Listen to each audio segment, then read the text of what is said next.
Hello all, welcome to this week's episode of Darkness and Davokar here on Encounter Roleplay. For those of you who happen to not be watching this live and happen to be watching this on YouTube, come along and check us out every 11 p.m. Eastern Time, where we have our live show of this game here of Symbaroum. This is episode 3, and well, yeah, it's pretty basic stuff. You know what you're doing. You've watched these things before. You know what's happening. My name is Liam, also known online as Boganova, and I'm the games master this evening. And joining me today, I have my lovely cast and crew, who I should be going around in a clockwise motion. Let us know how you're doing, what you're up to. Sean, how's it going, buddy? You good? It's great. All my RPGs that I'm in have sort of restarted this week. My flat game, my game with you, Liam. This is continuing, and then my online game was this week as well. So I've just been all about the RPGs this week and enjoying the weather as it is. And that's pretty much me. I'm not exactly up to much these days. Not until semester starts again anyway. Bro, the weather, man. Like here, for those of you at home, Sean and I live in the same city, and we're supposed to be entering this is the first day of a heat wave. Luckily, it started off a bit slow, so it's not so bad, but I'm already over it. The next week's just a no-go for me. If I don't turn up next week, I died from heat exposure. And I'll be missing because I'll be at his funeral, you know, that sort of thing. Luke, how you doing? Very good. Well, you guys know I'm off to a pretty bad start tonight. Been meaning to try some kangaroo meat, didn't get the chance to. Really blew it, but I'm hoping to turn things around with this session here. Right, we have to find an excuse for Verm to have some kangaroo in game, I guess, huh? Well, that'd be nice. Yeah, throw me a bone. Yeah, I don't know if that's canon. I'll get a kangaroo in there somehow. Charlotte, how you doing? I am doing pretty well. I'm excited for our third episode to get fired up. Yeah, it's gonna be good. I haven't done as much. Haven't done as much prep as I'd like. It's been a bit of a crazy week at work, so I'm sort of playing catch up. But it's cool. We're doing it live. And lastly, that's how I was on Wednesday, Liam. Ryan, how you doing? You good? Pretty good. Lazy weekend. Haven't really been up to that much. You guys are complaining about the heat. Meanwhile, I'm over here on a tropical island. It's, I want to say like 15.5 degrees Celsius right now, and I'm freezing. I'm genuinely cold. It's like, what was that, 60 degrees Fahrenheit? I've been here so long, I don't know what real cold is anymore, but I'm freezing. 15 degrees. Huh? That's pleasant. Yeah. That's like mild. It's usually... Like the summers in Okinawa, I get to be like 30, 35 degrees Celsius. That's what I'm used to. Yeah, well, nah, fuck that. nah, no dice. No dice. I don't know how to measure things in Celsius, so I'm just lost in this conversation. So it gets like 95 degrees Fahrenheit, and right now it's like 60 degrees.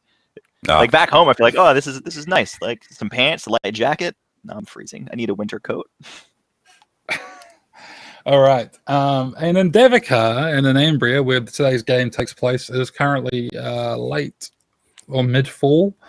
So yeah, it's probably similar temperature to what you're feeling at the moment, Ryan.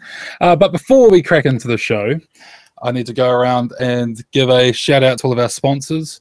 First and foremost, we have Fantasy Grounds, our virtual tabletop of choice. All of the dice rolls you see are using Fantasy Grounds. And yeah, it's pretty handy. Without it, it'd be pretty hard for us to be able to do this online. So it's pretty good to have. And you can try it out for free at fantasygrounds.com. However, if you're not the sort of person who plays online, you like to use miniatures, you like to move minis around to get that tactile feel, and maybe you occasionally play 40k or other tabletop games, Whaling Games, whalinggames.co.uk is a sponsor. They help the show come to life, and you can go there and grab range, D&D, Warhammer 40k, all of them. I've ordered from Whaling Games. Even if you've seen their stuff around the world, they're pretty cheap. And all their stuff generally sits around 20% off. And lastly, there is Tabletop Loot. They'll give you dice giveaways every time we hit 20 retweets. So the tweet was in chat earlier. I seen Will post it. Get in there, get retweeting, get it going, because free dice is free dice. And who doesn't fucking want free dice? I always want free dice. I'm always trying to get all this shit. So if you don't want it, that's cool. Just get 20 retweets. I'll win the prize for myself. That works for me. And lastly, interact with today's game. Like I said, there's those dice for retweets, but also you can also donate to the game to give the players critical successes, critical failures, wild magic surges. And this month, we still have a special going for the table of pets. We already have a few pets in the party. You get too many pets in there, it starts getting tense. That could be some fun drama.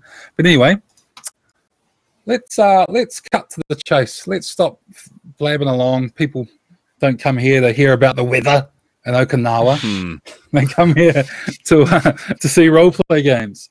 So, who wants to give me the rundown of what happened last week? Who wants to give us the this is what's going on?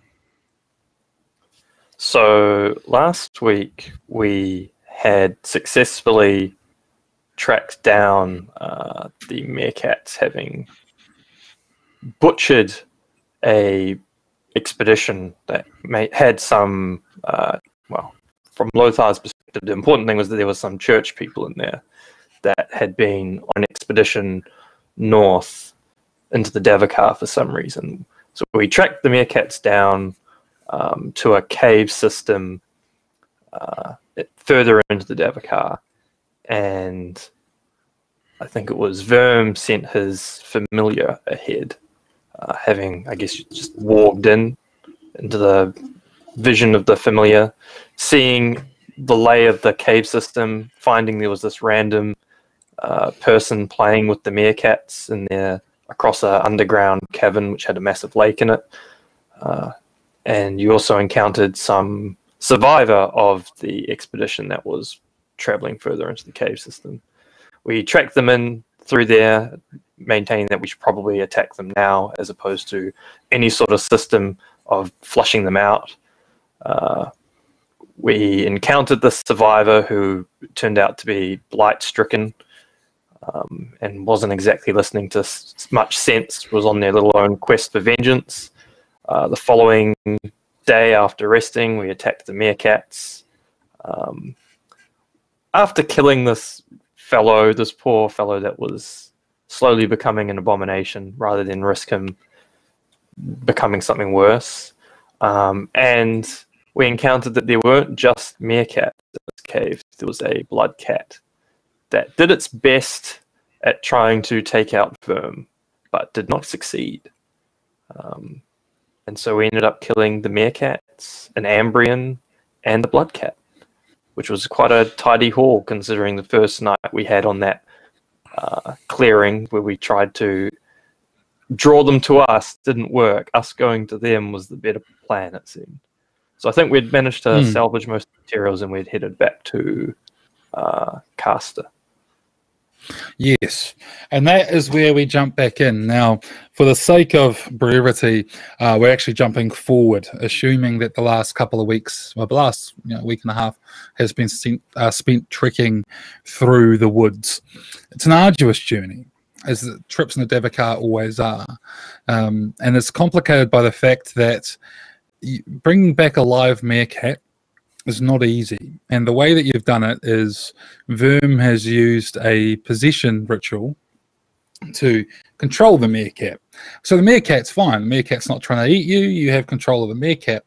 Downside is Verm is in a catatonic state, basically. So he's having to be dragged along on a little sled through the forest. And this goes on for a couple of weeks. Over time, everyone would have had a chance for Siofin to patch up their wounds and basically get you guys back to a point of level. I'm assuming you stop possessing the wild, dangerous cat when you get close to civilization? Yeah, I think that would be wise. So you tie it up while you're still possessed and then unpossess it and move it over to the sled, I'm assuming? Yeah, thoroughly tie it up, move it onto the sled, have it dragged in that way.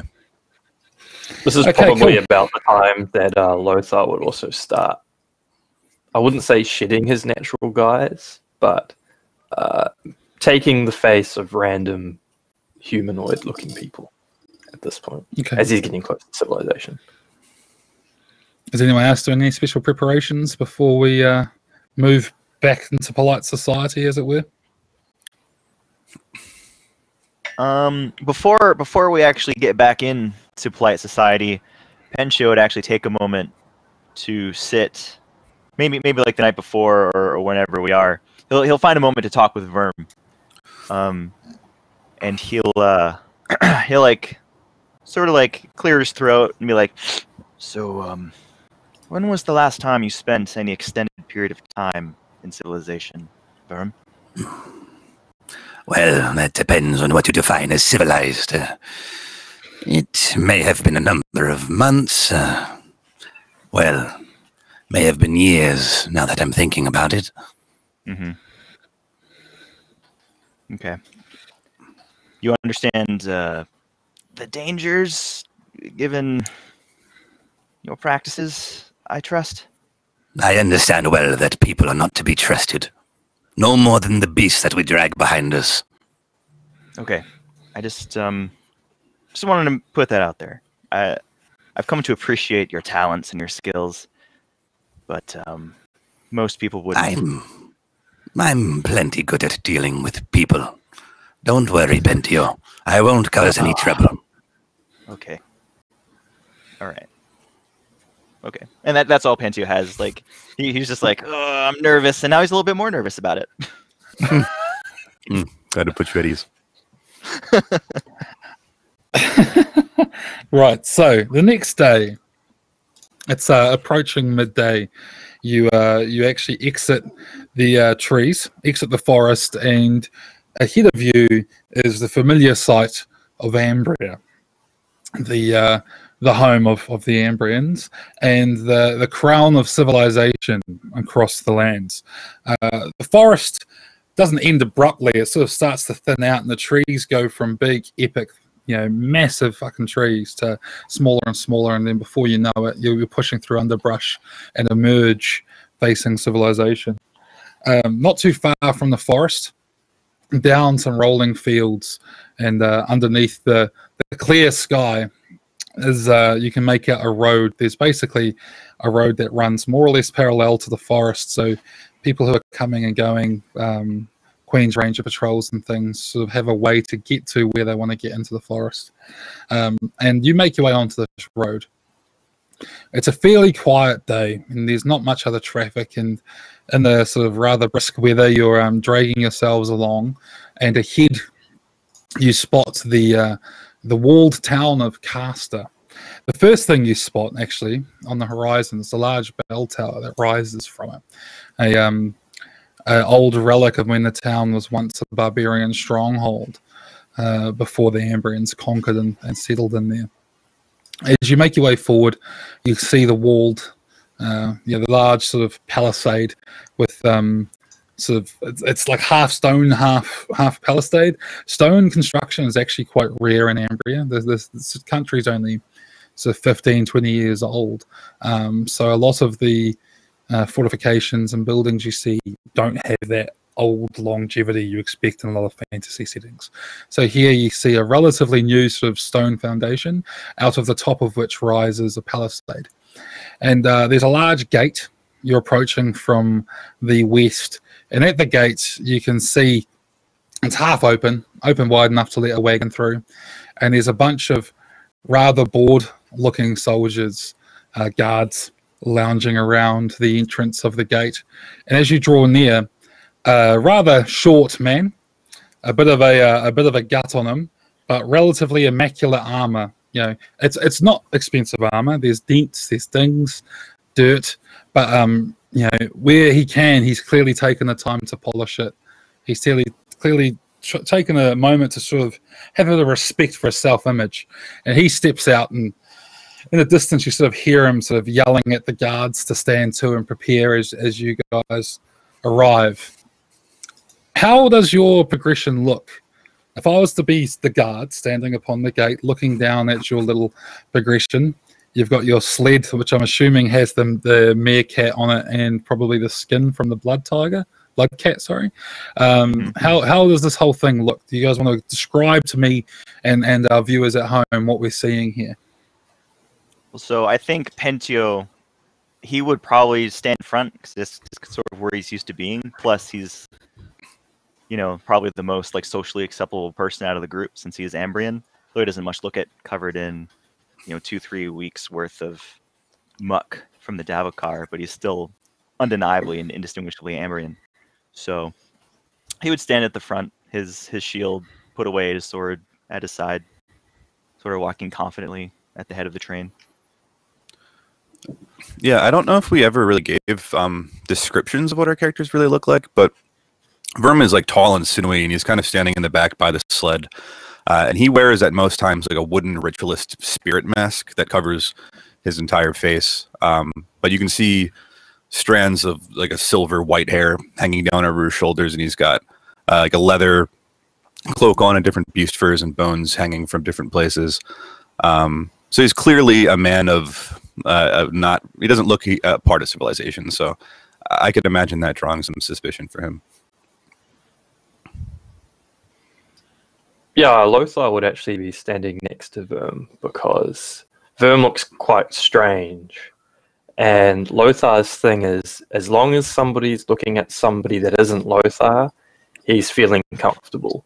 So Verm is a great, it's like, you know, you have there's that thing about like some really good looking person has a really bad looking friend because they think it makes them look better. You know, there's that thing going on where it's like Verm looks so unusual that Lothar is probably going to slip under the radar because of it.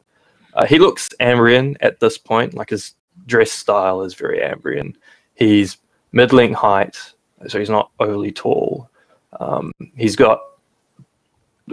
doesn't look like a changeling because he's currently wearing the face of some random Ambrian with like a massive wart on his nose or something. I don't know.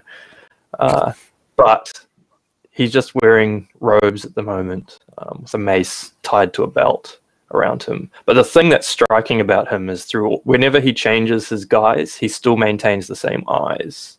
Like it's just this weird thing. So if people that know Lothar's a changeling will look at him and they'll be like, oh, that's Lothar wearing a guise because his eyes are the same. Because he's got this haunted grey coloured eyes that seem to look through you at all times. So, yeah, I guess I'd be taking up the. Oh, sorry. Go ahead. No, that was Go for it. I guess I'd be taking up the rear as much as I can. Just keeping an eye on everything else, watching our backs and whatnot, and just following along, not saying much to anybody or causing too much attention myself. No description. So everyone's hanging back except for PTO. Yeah. I'm getting. Pentio walking in the front like la-di-da-di-da, and everyone's all like standing around the sled being like, don't look at me, don't look at me. Okay. Well, yeah. I mean, I can come up with you. With this, you guys go forward, and it's a bit of a rise. You know, the town's built on the hills. That's a bit of a rise, and you have to slow down as Vildsvin, the Verm's familiar, the boar, has to drag up the sled towards the gate with a bit of a grunt. And the gate's quite large. It's wide enough to fit through a significant size sort of wagon. And two smaller ones side by side if you open both doors. There's a palisade around it, and at the top of the gate there's also fortification. So it's clearly meant to be quite defensible, which you'd expect from a town right on the edge of the Davokar, especially one which has been the scene of battles in the past between barbarians and Ambrians. The town holds about 1,200 citizens, so it's fairly large, but not like a city. You know, you can sort of see. It's not like the wall just disappears from view. You can see around the town. You know, you could walk around it in a good day. So it's not unbelievably massive, but it's civilization. It's fortified, and for a lot of people, it's home. As you approach, the smaller man who's in the process of trying to make the rest of the guards look respectable sort of steps forward and puts a mailed hand out towards Pentio and goes, right, enough of that, halt! And he sort of juts his jaw out. You said he's small. How is he? About like the same size as Pentio? Or are they? He's 'Cause Pentio literally, himself. He's like 5'6". yeah. Pentio's probably the only person this guy's seen all day who's a human who he's taller than. So he's like literally got half an inch on you, and when you're that height, half an inch is everything. Yeah, right. Pentio obeys. Like he's not gonna be like walk past the guard brusquely. He stops and offers a friendly Embryon greeting. He sort of yes, and he nods and he points past you. You there, you. He points at everyone. Come forward, present thyselves to everyone, ushering you all to the front. Pentio sort of like turns and like gives them a comforting nod and gestures for them to come up to him. Verm's head kind of ticks to the side and he mutters, "I am not your dog." But not loud enough for him to hear him, but Lothar hears him. See, what Verm's saying, Lothar is thinking, but doesn't say. The real question here is, do you come forward? Now, this man, I should paint you a picture. His jaw is jutting forward as he says this, and he's standing in such a way to absolutely make the maximum of his height. He's presenting himself with as much authority as he possibly can, which is difficult when you're 5'6.5". And he's like I said, his armor is as gleaming as a poor man's armor can be. And he's got one mailed sort of gauntlet on his on the pommel of his sword, and the other one's out, ushering you all forward. And he has a little polished skull cap, just like a metal cap that he wears, as he's indicating for you all to come forward. Yeah, Lothar would Pentio is step standing with forward his and- hands. Oh, sorry. No, go. So as Lothar's come up, Pentio himself has this sort of like, I want to say dismissive stance, respectful. Like he's respecting the authority that's being projected. Lothar's going to step forward, and instead of respecting, he's going to give the man what he wants, and he's going to, as he steps forward, adopt a like hunched, slouched overlook, and cast his eyes down like he's like, oh, absolutely. Because he's read this guy as just like this prideful asshole, so he's going to adopt the part of someone respecting that and being beneath notice. Verm's gaze goes toward Shofin. He often does this, hanging back until he gets confirmation from everyone else that approaching somebody and not like fighting them is the right way to go. So he's anticipating what she does. I quietly walk up to him, get within probably about like 2 feet of him, and being that I'm just shy of about 6 feet, kind of have to look down at him and just wait for him to say what he wants next. Like not making any kind of threatening moves, just walking up, standing there, looking down, just waiting, knowing how to deal with Ambrians. Dealing with Ambrians in the past. Kind of have an idea of how to deal with the overzealous, pompous guardsmen that we come across. So. Oh no.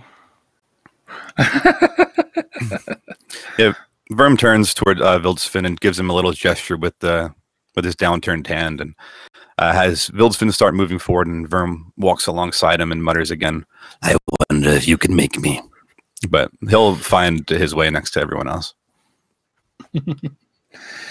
Right. State your names and business. What brings you to Castor? And he sort of looks at each of you. And there's a definite look of distaste as he looks over the barbarians. Pentio is the first to speak up. He says, "I'm Pentio Ambrosia, and this is my company of monster hunters. We're returning back from a task, bringing materials for the Oro Magica and one of their clients, I believe."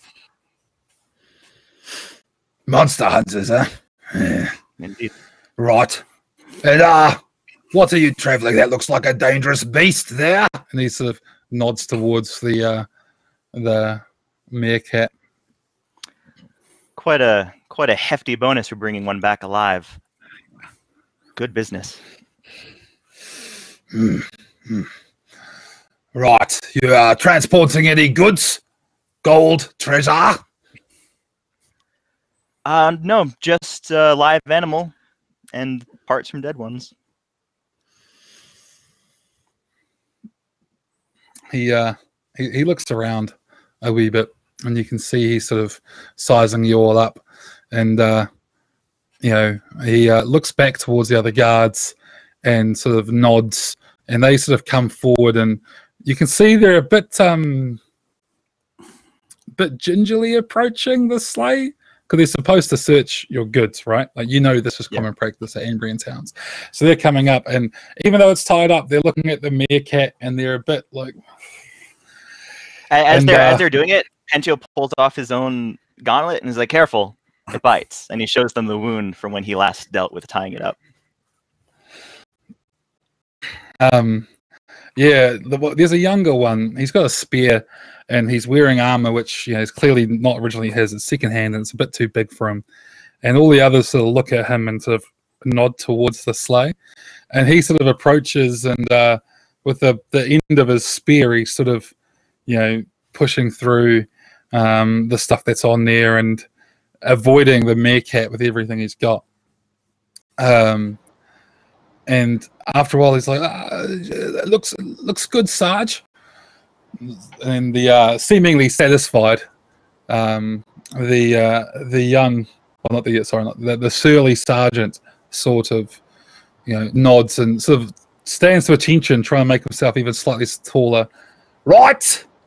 Well, monster hunting is permitted. You shall be allowed to enter Castor, but you must pay the tax. All must pay the tax. It is a shilling per leg. And you see him start counting. You notice that as he's counting, you can see fingers going out on one hand. As this starts to go down, I turn back to Verm and say, "Kate, that's it. Release the hounds." Hey? Release that. Come again, Release Sylvan. the hounds. Release the cats. They're going to have to pay. I believe this is the best time. Yeah, all of the guards sort of flinch as you say this. Luckily for you, the sergeant seems so preoccupied counting he doesn't seem to get there. And then weird sense of humor. Hired as a guide. Don't worry about it. He after counting for a while, he pulls out a piece of paper from his pocket and scratches on it with a bit of charcoal. And he's like, "Right, there'll be 8 shillings for the humans, 4 for the swine," pointing towards Vilsvin, 4 for the cat. The sled looks like a wagon without wheels, so that'll be another 4. 2 thaler total. I do believe, correct me if I'm wrong, it's been some time, but the legs have to be in use to be taxed. Are you proposing I release the cat? I wouldn't recommend it. Legs are legs. Young Pentio, I'm assuming you gave him his name and he asked. Yeah, of course. Yeah. Legs are legs. We be playing no silly buggers here. That's why I did not tax you on that skin. He points towards the blood cat on the sleigh.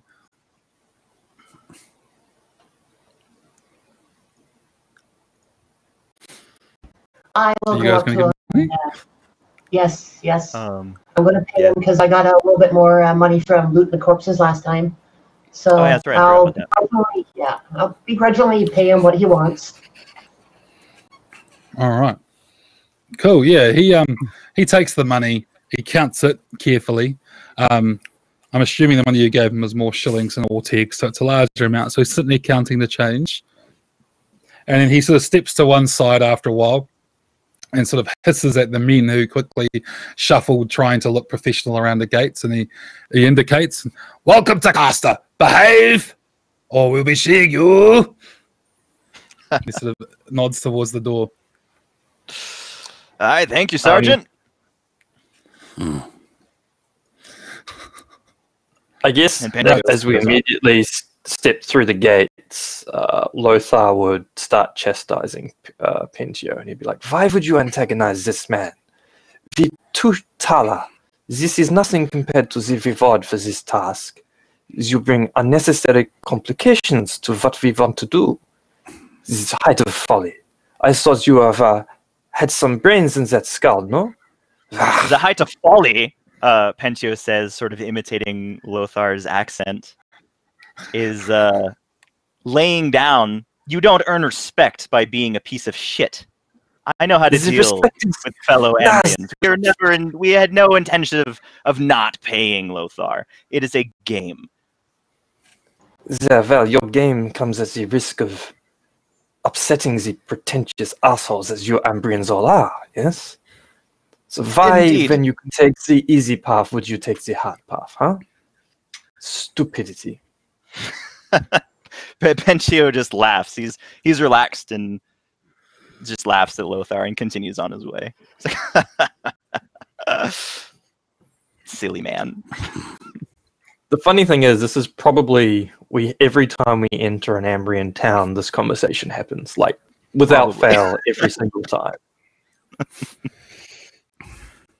Right, so you guys enter, and once you get inside, you're sort of met by sort of a pretty dreary sight. There's lots of tall wooden buildings, so 2 stories high, and they're built in such a way where you can tell that they've been allotted and paid for by footprint. So the buildings sort of tend to bulge outwards as they go up, and they're sort of hanging over town squares as top stories gain a meter or 2 in size and butt up against one another. Around, it's a bit of a basic marketplace.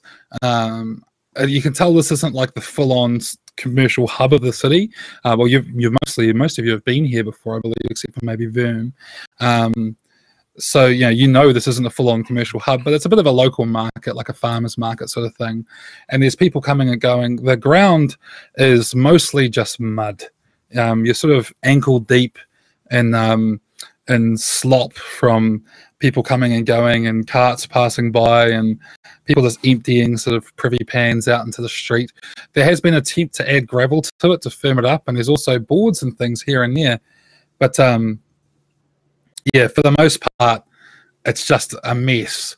All around, you can hear the noise of traders sort of trying to sell their wares, yelling out for people to come and go. There's some people here claiming to be selling authentic Symbaroum artifacts. Someone over there trying to sell, pike and other fish. Someone over here trying to sell their wares. And it's a pretty standard sort of market. There's a road that goes around the city that's in the lieu of the wall. Basically, most of the buildings stay a good sort of 15 meters away from the wall, just in case there was some sort of attack on the town and the walls caught fire. But there's lots of small alleyways and things, and ahead of you through the market is a large road that heads towards the center of town. What is our plans on arriving to town? Are you wanting to go get settled in? Are you wanting to go straight to sell your goods, or what are you wanting to do? I think we should go and offload our loot as quickly as possible, lest something happens to it. I mean, we got a wild cat tied up. Well, I think that perhaps I shall go check us in, and you can deal with the claiming of the bounty, huh? Better to do that sooner than later. A mare cat will regain its strength in time. Yeah, Pentio is in agreement. Turn in the bounty first, settle in, and then wash up, and then go to the Ordo to turn in the notes and maybe the Ichor and all that other stuff. Okay. So as you guys start sort of sludging away through, for a while you're walking together because the inn that you all intend to use is right in the center of town in the center square. It's called the Chieftain's Bell, named after the large bell in the middle of Castor. As you start pushing through, you notice there's quite a tall, lanky, but relatively lean-looking guy, which you can assume by his general appearance is barbarian, but he's one of these barbarians that dresses Ambrian. So it's very obvious he is not an Ambrian, but at the same time, he's clearly trying to integrate somewhat with Ambrian culture. A head of furry orange hair and a large beard is his most defining traits. That's the first thing you notice.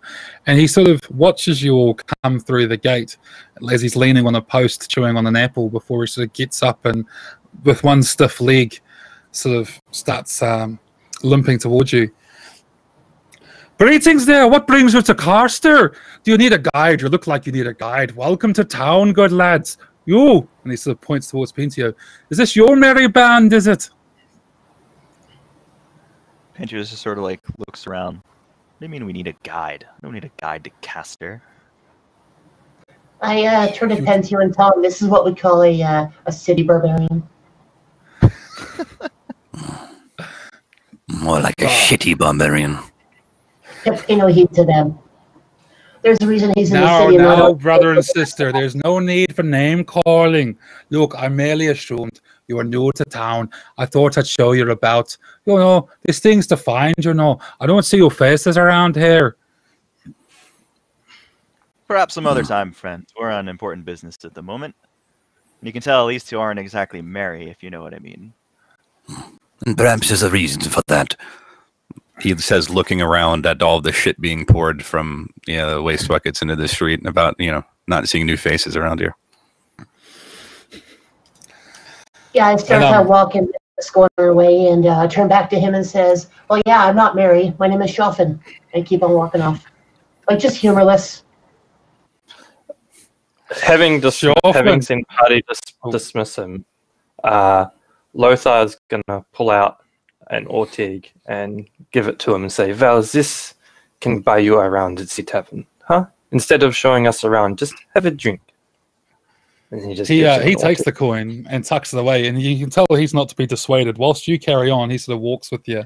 He goes, "Oh, thank you, good sir. You're far too kind, far too kind. Yeah. Good to meet you, Siofan sister. My name's Belian. Nice to meet you. So, you have good luck out in the Davokar, I see. Been hunting, have you?" And he's clearly looking at looking sideways at your cart. Not at all. We're just out there. We put our cart down one day, came back the next, and there's his cat. But if you we need to get going. Oh, I know. There's places to be, things to do. So you're looking to be in town long, are you?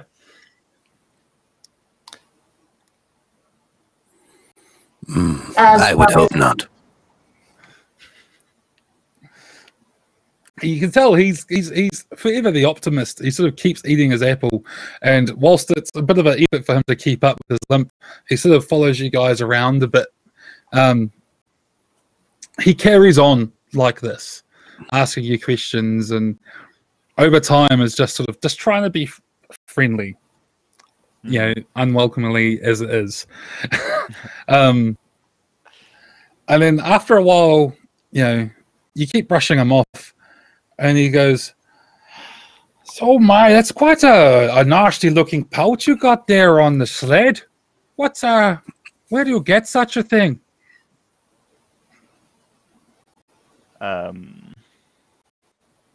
Oh, it's quite easy. In the Davokar. Aye. Oh. I used to be a monster hunter myself, Used to get around a bit until, me leg.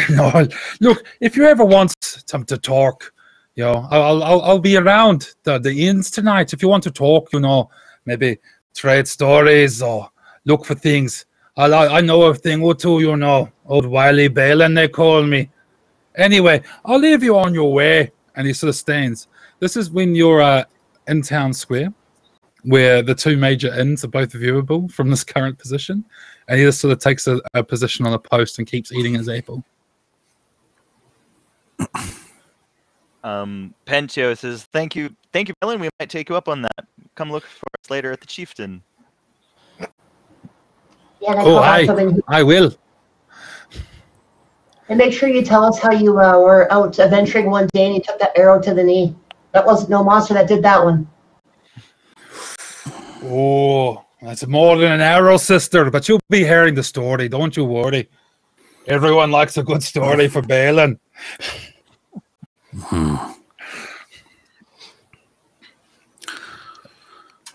So, you're in the city square. You can actually see the chieftain from here. I'm assuming Lothar's going to go sign in. What's everyone else up to? Well, actually, Again, there's some chastisement due to Pentio from Lothar. Lothar will say, "Wow, that was smart of you, giving him the location of the inn. We had He can see it managed from to- here! You coward! Sleep outside if you want. I have no time for this, Lothar. I'm impatient. I want to get paid, and I want to get a drink. You are done bitching. I will do just that. Well, now. you can drink your stupidity, huh?" Hmm. And Lothar walks off to the inn at that point. Not interested I'm in not- another conversation. Keen on making new friends either. Why did you have to invite him over? Do we have to stay the night here? Or can we just go back to the Davokar? We'll only be here for as long as it takes for us to get more work. It's just part of the game. He may be able to find us more work. Yes, We like may or only not. be here a night. We may not even be here a night. Let's offload We'll be our here. gear. It'll be done and over. But there is always work to be done, my dear Pentio. Did we not get a clue? A fate scribed in the sand? The thistled fields, The twilight thistle. Do you not remember? That is our destined path now.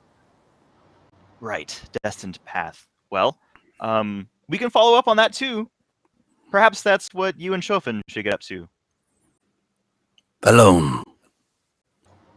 No, Wait. no. No, no. Okay. Let's go get paid. We will all go and we'll all get paid. If you're not there, you're not getting any.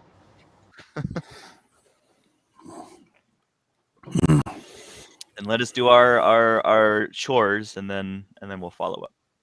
Fine. Okay. So yeah, you go and head off. Well, were all you going to go and claim your reward? Mm-hmm. Okay. The person you're actually selling the stuff to is an alchemist who is loosely affiliated with the Ordo Magica, who works in the main sort of town square, and you push your way through, and they sort of take their time to sort of look over your wares, and there's a bit of back and forth and things about the prices and the quality, and then they see the living meerkat, which they themselves can't make great use of, but they happen to know that living meerkats are quite valuable in the pits where fights are done, so they quite happy to take the meerkat off your hands. So this whole thing, they have to go through and examine each and every poison sack to make sure it's in good condition and you haven't nicked it, lost the poison, rotted it. This whole thing takes a few hours. They're weighing things on scales and all that sort of stuff, and they sort of, you get the feeling that they're trying to nickel and dime you, but eventually they cough up with the money that they offered you all up, which with your living one was 150 thaler, so a considerable amount. And then once you do that, they're pretty quick to sort of usher you off and have you head on your way, unless you're wanting to get anything in particular from the alchemist or question the alchemist at all. This is the alchemist at the Ordo Magica, or is that something different? He's affiliated with the Ordo Magica, although he operates out of a street stall. It's quite common for people who sort of study at the Ordo Magica and then they eventually sort of go on their own way. They're still loosely affiliated. They're still technically students, but they're sort of also doing their own bits and pieces. And this is one of those examples. Then Penshu would ask if he were interested in the Bloodcat pelt or the sort of the bestiary entry that Penshu has authored, as well as like the brain, the fangs, the ichor. From the Bloodcat, or if he knows some enterprising young student. Yeah. I lovely interrupt and say that we have not fully discussed the use of the Bloodcat pelt. Okay. The other stuff. He's not particularly interested. This is a guy who mostly makes things to order. Yeah. You can tell he's actually a wee bit dubious about whether or not it is a Bloodcat pelt or if you've just dyed a meerkat skin, which is a common thing, especially with barbarians, and they've known to try and pull the wool over Ambrian's eyes in the past, and this guy's quite guarded. After a bit of a while, he's like, just go the order. Go see Katia. She's a naturalist. She'll be interested in such things. Put them in a big book. Katia, yes. Let's go see her. If you don't mind, I'd like to get to work. No problem. Understood. Pleasure doing business with you. He thanks you again. This is a guy that you've traded with in the past. You're sort of his go-tos if he needs monster bits and pieces. So he sort of ushers you on your way. At this point, it's getting later into the afternoon, quite late. If you were to go to the order, there's a good chance you'll arrive and find people aren't there, but you might get lucky. Alternatively, you'd still have time to grab some bits and pieces. For those of you at home, we've instructed the party to do all their shopping and stuff off camera, so they know what gear they'll be buying over the next couple of days. So you don't have to sit here and watch us go through the inventory section of the rulebook. But yeah, he sort of, is quite quick to sort of brush you off. He's got poisons to go and make or antidotes to work on. All right. Well, if there's risk that no one will even be at the Ordo by the time we get there, then I guess we'll do our shopping, go back to the inn, clean up, and try again tomorrow. Sorry, I may have just missed this. Did we give him the live meerkat? Is that who was buying it from us? Yeah, he bought it as well. Okay. He's able to act as a middleman and facilitate it on to some people who'll actually use it. So which to be pit fights. They're a common adversary in pit fights, or some rich people like to use them as exotic pets, things like that. They normally have the fangs removed first, but yeah. Cool. He's quite happy he got a living one. Didn't expect a living one. So, sorry, what was it that you're wanting to do, Ryan? Well, you said there's a chance that it's too late to go to the Ordo, that everyone will have left. I mean, if that's the case, then I figure we may as well just go about our shopping, like spend the money we just made, blow it all, and then retire to the inn. And try again tomorrow. Armor for everybody on Pentio. What? Armor for everybody on Pentio. Yeah. We will help him blow his money. So, as you go to the Order Magica, this game is taking place a couple of years before the current timeline of the game. And there is a young novice who happens to be stepping out of the Order Magica Tower in Carter, which is in a circular square.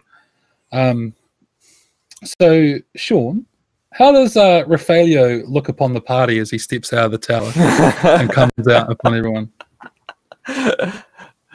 Oh, really? Okay. Yeah. So, for those that don't know, Jump into that character's mind you haven't been in for 4 months.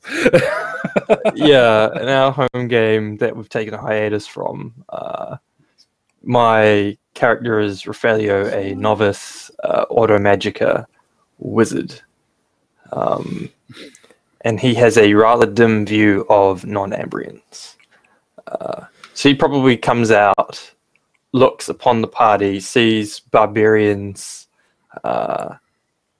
especially the sorcerer or the witch, and there's a moment of curiosity, but then behind this face, this very punchable face, he's got a very punchable face, that's Raffaello. He looks down and goes, "Oh, creatures from the Davokar in the city. I would have thought the guard would know better than this." The guard's getting quite lazy as of late.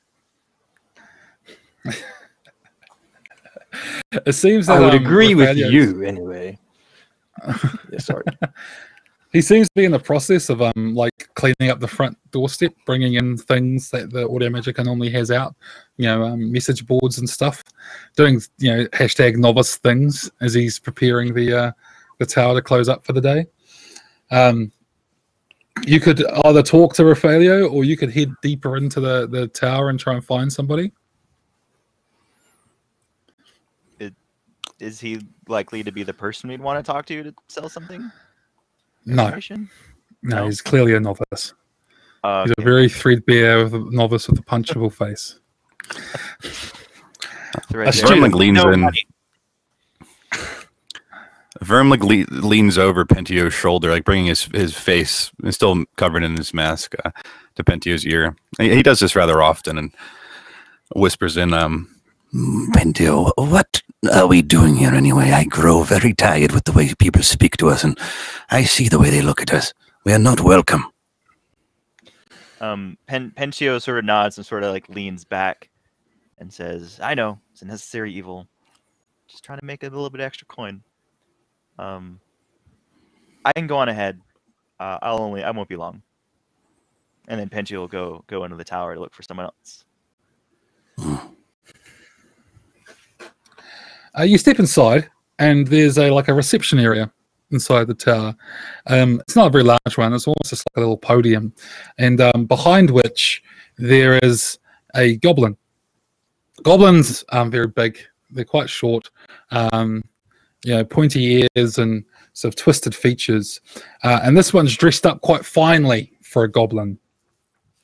And he sort of looks up as he comes in, and he goes, Yes, appointments do you have?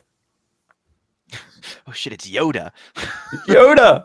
He's the I didn't mean that. That just come out. But that just come out. I'm looking for Yoda. No. Well, he's Yoda now, so a great Yeah, guy, man. he is now. I'm stuck with this shit. No appointment. But I have something that a student or perhaps an adept may be interested in.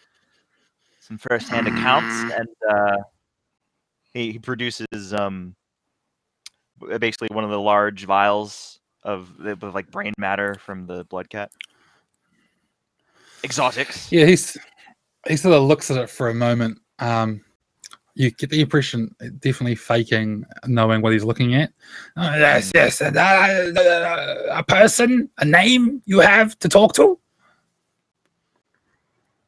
A role? A representative? I honestly don't know. I don't know who I'd be looking for to sell this stuff to. Out of character. Do you say that? Do you actually say, I don't know who I'm looking for to sell this to? Like what is so like I know that we can come here to trade stuff, but like who am I trading it to? Like who am I trying to sell it to? Is there an administrator whose name I would know, or a specific? You'd know that the sort of person who's interested in this sort of thing is the likes of normally they're students, well, not novices, but the next step up, like adepts. Yeah. And normally they'd be like a naturalist or some such, someone who knows, who's dealing specifically with studying animal life. Kartria. The naturalist, Kartria. He sort of pulls out this book and he sort of goes through it, and he's reading and like dragging his clawed finger through the lines, and then he sort of turns the book around and points to a name which you see to be Kartia. This one, yes, Yeah, yep, that's it. He pulls another book out, as you see as a guest book, and signs it. Name, purpose of visit, signature. And then he rings a little bell. And as he does, the novice Raphaelio comes in urgently, looking a bit shocked. Novice, go fetch the naturalist Kartia. And sort of, indicates Raphaelio to go and do this thing.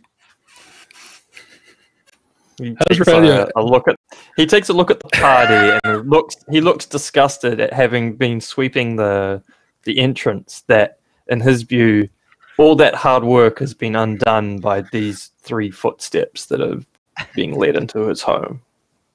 But he goes off and does what's asked. With us. Yeah, this is pretty much. He's like, you're bringing in filth that I can't brush off with this brush. But he goes off and does as ordered. Right. So soon after, a woman comes down. She's sort of middling in years, sort of like late 30s. she comes down and her hair's sort of tied up in a bun, and she has little half moon spectacles on her nose, and you can tell by the state of, like, she's wearing an apron and her hands look to be dirty. Not dirt as in like soil, but as in like, you know, someone who's been messing with fluids and things. You know, dismembering animals or whatever. And she comes through and goes, "Yes, who am I speaking with?" Hello, I'm Pencio, a mutual colleague of yours and mine. Referred me to you. I have something you may be interested in. You're familiar with meerkats. What about their legendary cousins, the blood cat? An eyebrow sort of raises, and she sort of looks at you and goes, "I've heard of such things. Yes." Well, Pencio you've produces his seen notes. one. Seen one. I've killed one. Is that so? That's quite a claim. You have evidence of this? So Pencio puts his notes down and produces the paws, basically the tiger paws, basically, that we carved off of it, and presents that to her. He's like, "Yep." She sort of just looks at it and goes, "Oh my, well, yeah, you best come in." And she looks through the door and past the scowling novice. And friends of yours? Indeed. Well, please come in, all of you. Make yourselves comfortable. The animal will have to stay outside, I'm afraid. Novice, could you fetch these people a drink and a meal? They need to be looked after. Appreciate it very much, novice. He He goes off and he spits in their drinks.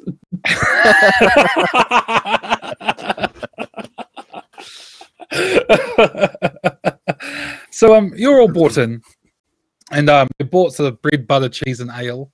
And she sort of sits you down in a room that's clearly like a works as a room where teaching and stuff sort of happens, but also meetings, like not quite a full-on classroom or auditorium, but like a smaller room where you can get some study done, and it's pretty peaceful. And she sort of brings you in there, and she goes off and fetches some writing supplies. And while she does so, Raffaello brings you in your beer and food and places it around the table.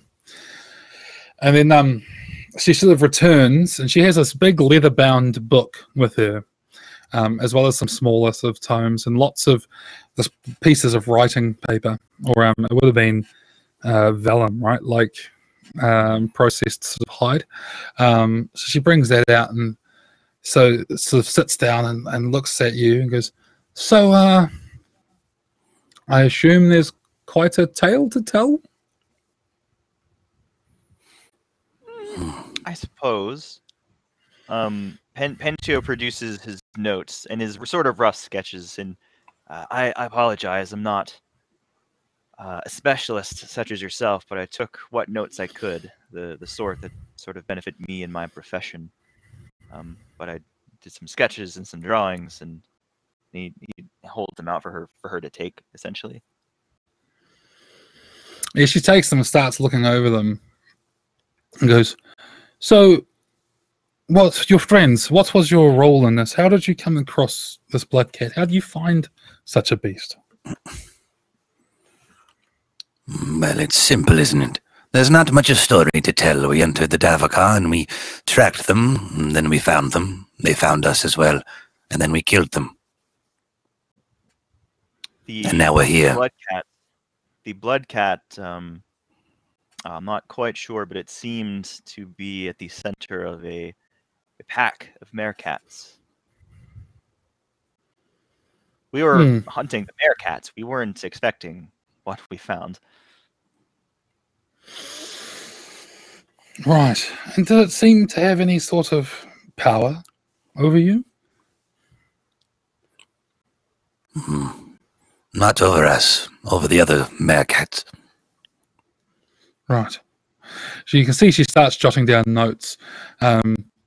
She then goes on to sort of explain at length that previous reports have claimed that the cat could enthrall and enthrall people, freeze them while it consumed them.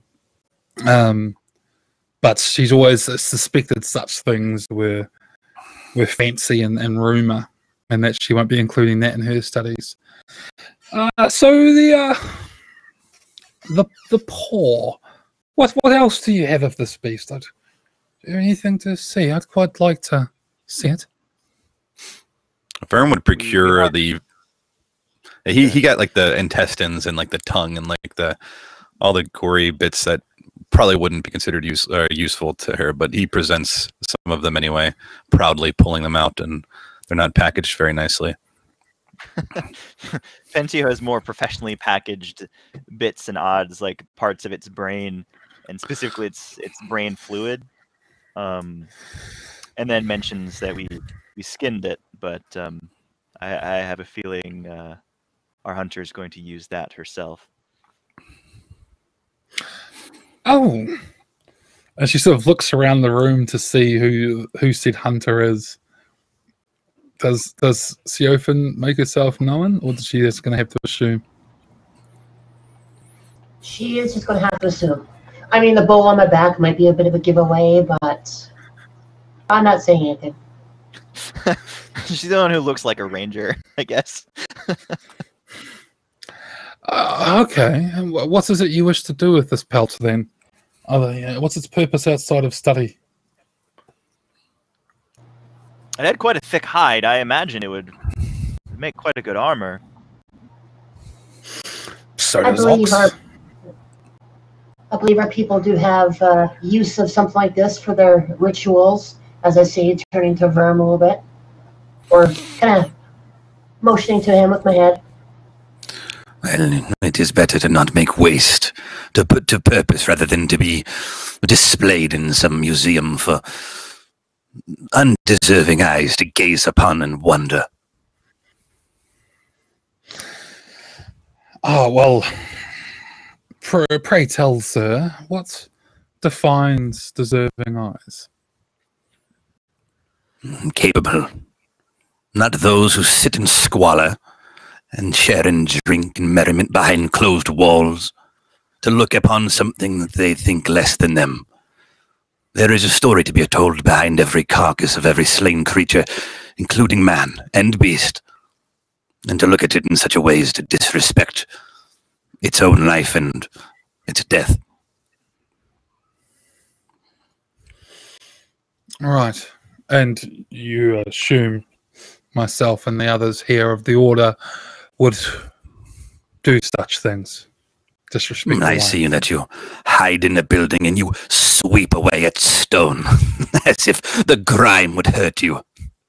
Cowardly, civilized. She looks back and sort of sizes you up a wee bit.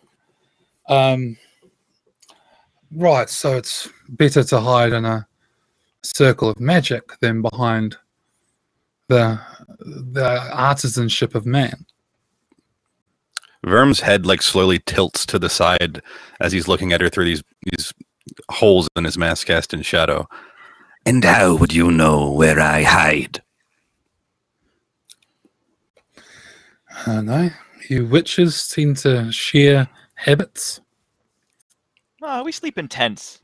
Anyways, so about this stuff, are you interested in purchasing it, or should I take it elsewhere? She's still looking at Verm and goes, "The hide, may I see it?" I killed it in one shot, you know, from almost 100 paces.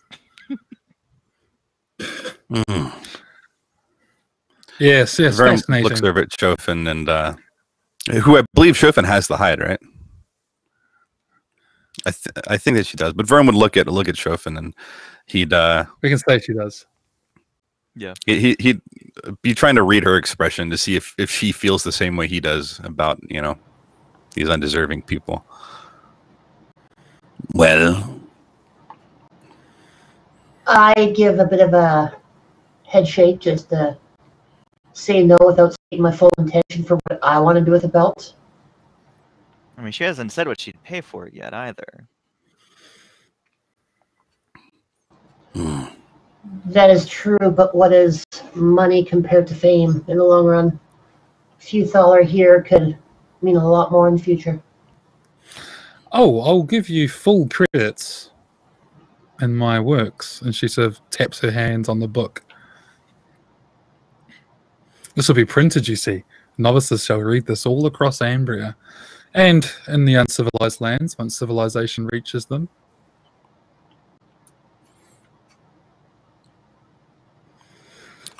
Verm looks at Pentio and back to Shofin and back to Pentio. Well, Pentio, every whore has her price, and what would it be that you would ask of her? If you're not interested in selling the pelt, that's fine. We have these notes. They're quite valuable on their own, I think. What do you say, Karcha? Well, there's always questions of authenticity when only dealing with second-hand accounts. Having something which could be studied and presented as proof, undeniable, would go a long way. The notes on their own.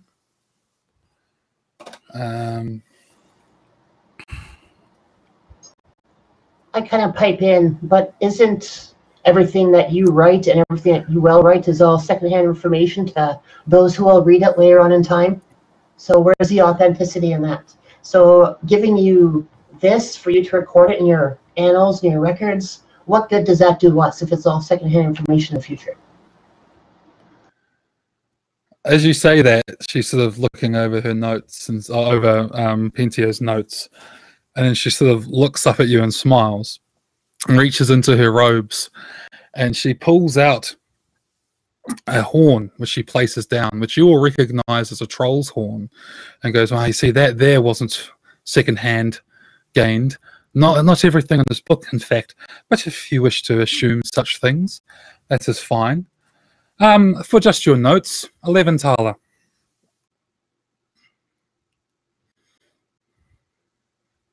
Pretty reasonable. What? So he looks over at Shofin and Verm. We have the trophy as well. The claw I thought would work as proof, but if she's interested in purchasing that, I have no issues parting with it. And the proof, as questioned before, it would be for your private study. Primarily, I'd study it, ensure that it's authentic, see what can be learnt from it, what we can find from it, potentially use it when doing lectures on such a thing. Eventually, the knowledge will be shared. This is where I learned some of my tricks and trade of beast lore was from such lectures. It won't be locked away in a tower forever, unseen by all.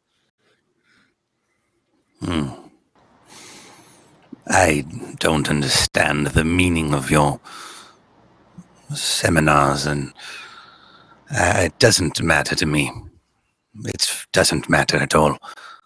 He looks at Pentio just expectantly. Do what you will. Pentio offers up the leg we took as a trophy and said, "This in addition to the notes." For the poor, I'll give you 10. So 21 thaler in total. Hmm. Hang on, let me look at my sheet real quick. No, that sounds good. I think we have a deal, Katja. Before money passes hands, could I at least see the hide? Get a feel for how big this thing was? I will allow that and take it out of my pack that I have and kind of drape it in front of her and kind of show how tall or how big this animal actually was. Yeah, she's impressed. She's quite impressed. She sort of looks it up and down and sort of starts taking notes and quickly draws even a loose sketch of it. She puts her hand down on Pentio's notes. "I must transcribe these. Do you mind if I take them for the night? I can retrieve them tomorrow." Yeah, absolutely. Thank you. Well, I'll see that you're gained the funds. And she rings a bell. And Rafaelio re-enters the room. Rather uninterestingly. And she goes, these people again.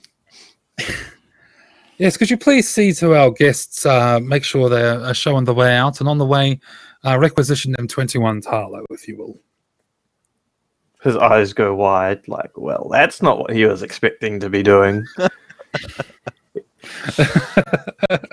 And he's like, are you sure? Yes, novice, I didn't ask for your opinion. I'm giving you an order. Now get them out of here.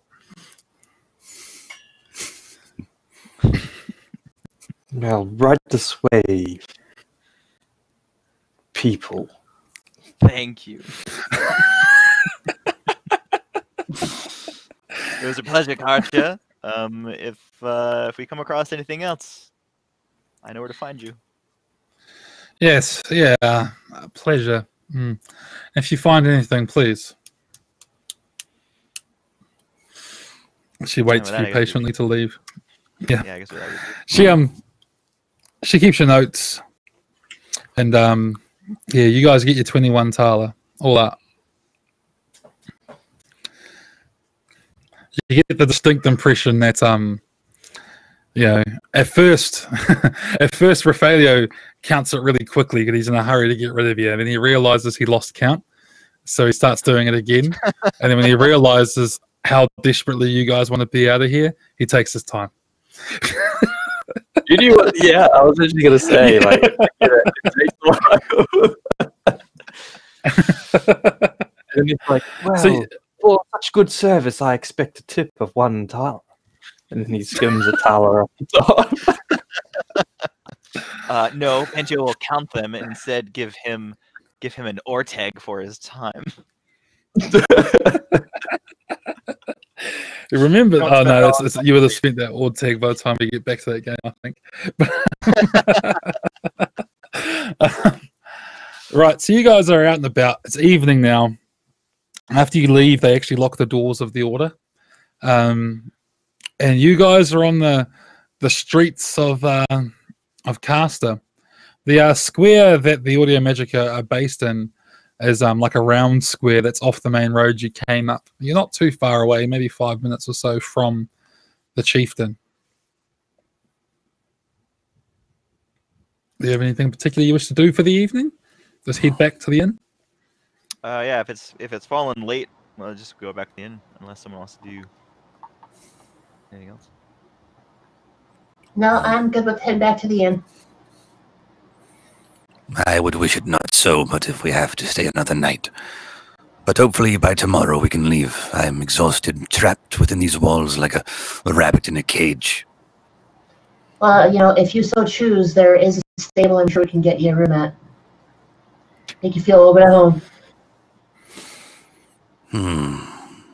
That may be. I mean, not you're preferable. there anyway. I tried to restrain myself when the woman told me Vilsfin was not allowed, not welcome in her castle. But I would not part from him again, not tonight. Would he be welcome in the inn? I haven't been to the chieftain. I don't know. It is kind of a rough place. It's kind of our place. Let's find out. We always ask. I mean, we let Lothar in all the time, so it's kind of setting precedence right there. Lothar, poor you, always picked upon. Do you cry at night? I thought Lothar went ahead to book in at the chieftain ahead of time. He's talking about him. Says his imaginary Lothar. Yeah, he's crazy, doesn't matter. That makes it even funnier. Yeah, it's like he's waxing poetically to a Lothar who's not there. And Pentio probably says, probably. Well, we should catch up with him. Yeah, we do so that. you guys arrive, and you arrive at the Chieftain's Bell. Now, the Chieftain's Bell is notorious for being a raucous house where people who have returned from treasure hunts, who have wealth to spend, come here to party. People who have come from failed treasure hunts with sorrows to drown, come here to party. There's a carnival that happens in Castor every year, and it's said that the carnival never stops at the Chieftain's Bell. The reason why it's popular with you guys is it's really easy to disappear into this raucous crowd, and it's not a place that's particularly highbrow. Anyone's welcome. The family that's said to run the place is a mixture of Ambria and barbarian heritage, and seen as the future of the region with the style of combining cultures. In fact, when you arrive, like insisted upon this particular place is the sort of place that we should be staying. The party arrives, and there's drinking going on everywhere. There's debauchery. Working girls are doing their magic off to the sides of the common room. There is a group of bards in the corner playing an upbeat jig. There is arm wrestling competitions and other sort of games of chants and things happening. As you enter, what does the party see Lothar partaking in this setting? He's probably having an ale. He's Just quietly on his alone. own? He's got a table at the corner, and his back's to the wall, and he's looking at the entrance. And there's 3 other places at the table. And as you come in, you probably see some drunken person approaching him, and he quickly says, "No, reserve, bugger off." I'm expecting company. You don't hear what's said, but that's the dismissal is firm and assertive, and the guy walks away. But he's just alone at the table with an ale.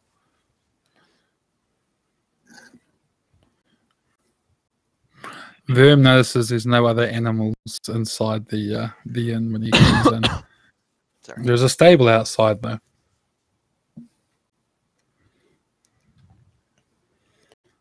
You're muted, I think. Oh, my fault. Yeah, he would attempt to have Ildsfin follow him in like it's just not a big deal, unless somebody was to stop him.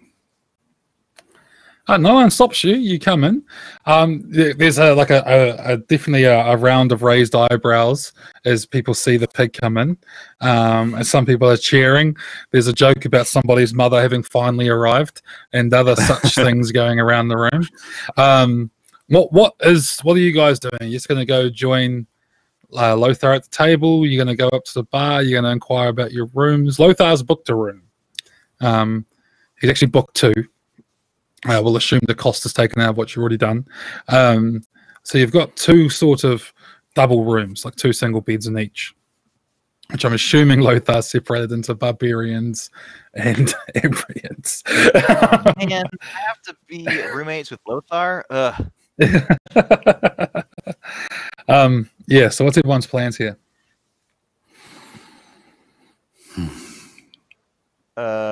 Before Pentio does anything else, he's going to inquire about the room, and before he gets a drink, before he eats, before he just does anything like that, he's going to go up, change out of his armor, and pay for a nice bath. Okay, yeah, no, that's arranged. The room is pretty basic, very threadbare. Rather annoyingly, you can hear the band below coming clearly up through the floor. It's not going to be a peaceful sleep. Perfect. Down the end of the hall is a room where there's a bath, which you're welcomed into, and you're offered someone to come in and give you a clean should you wish. The luxury bath from Red Dead Redemption is offered. While this is going on, what's everybody else up to? Vern would approach very quietly behind Lothar, unless he's watching. Is Lothar at the bar?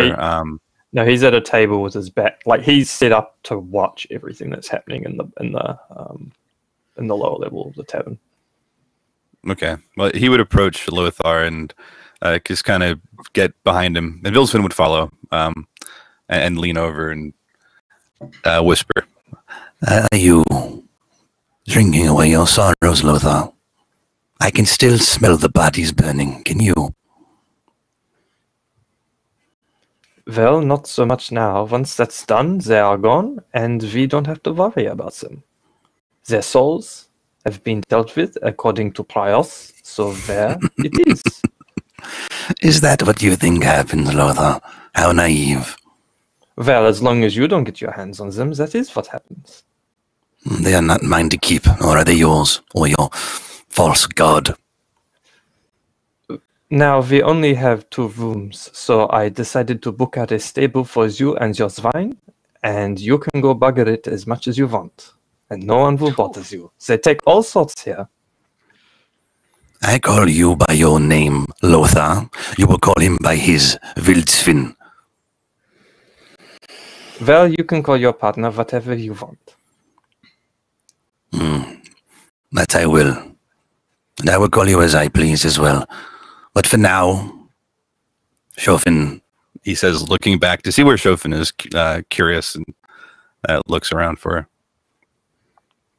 I'm pretty much right behind you, just waiting for your little conversation to settle down before I take a seat and get the server over to start plying us with alcohol.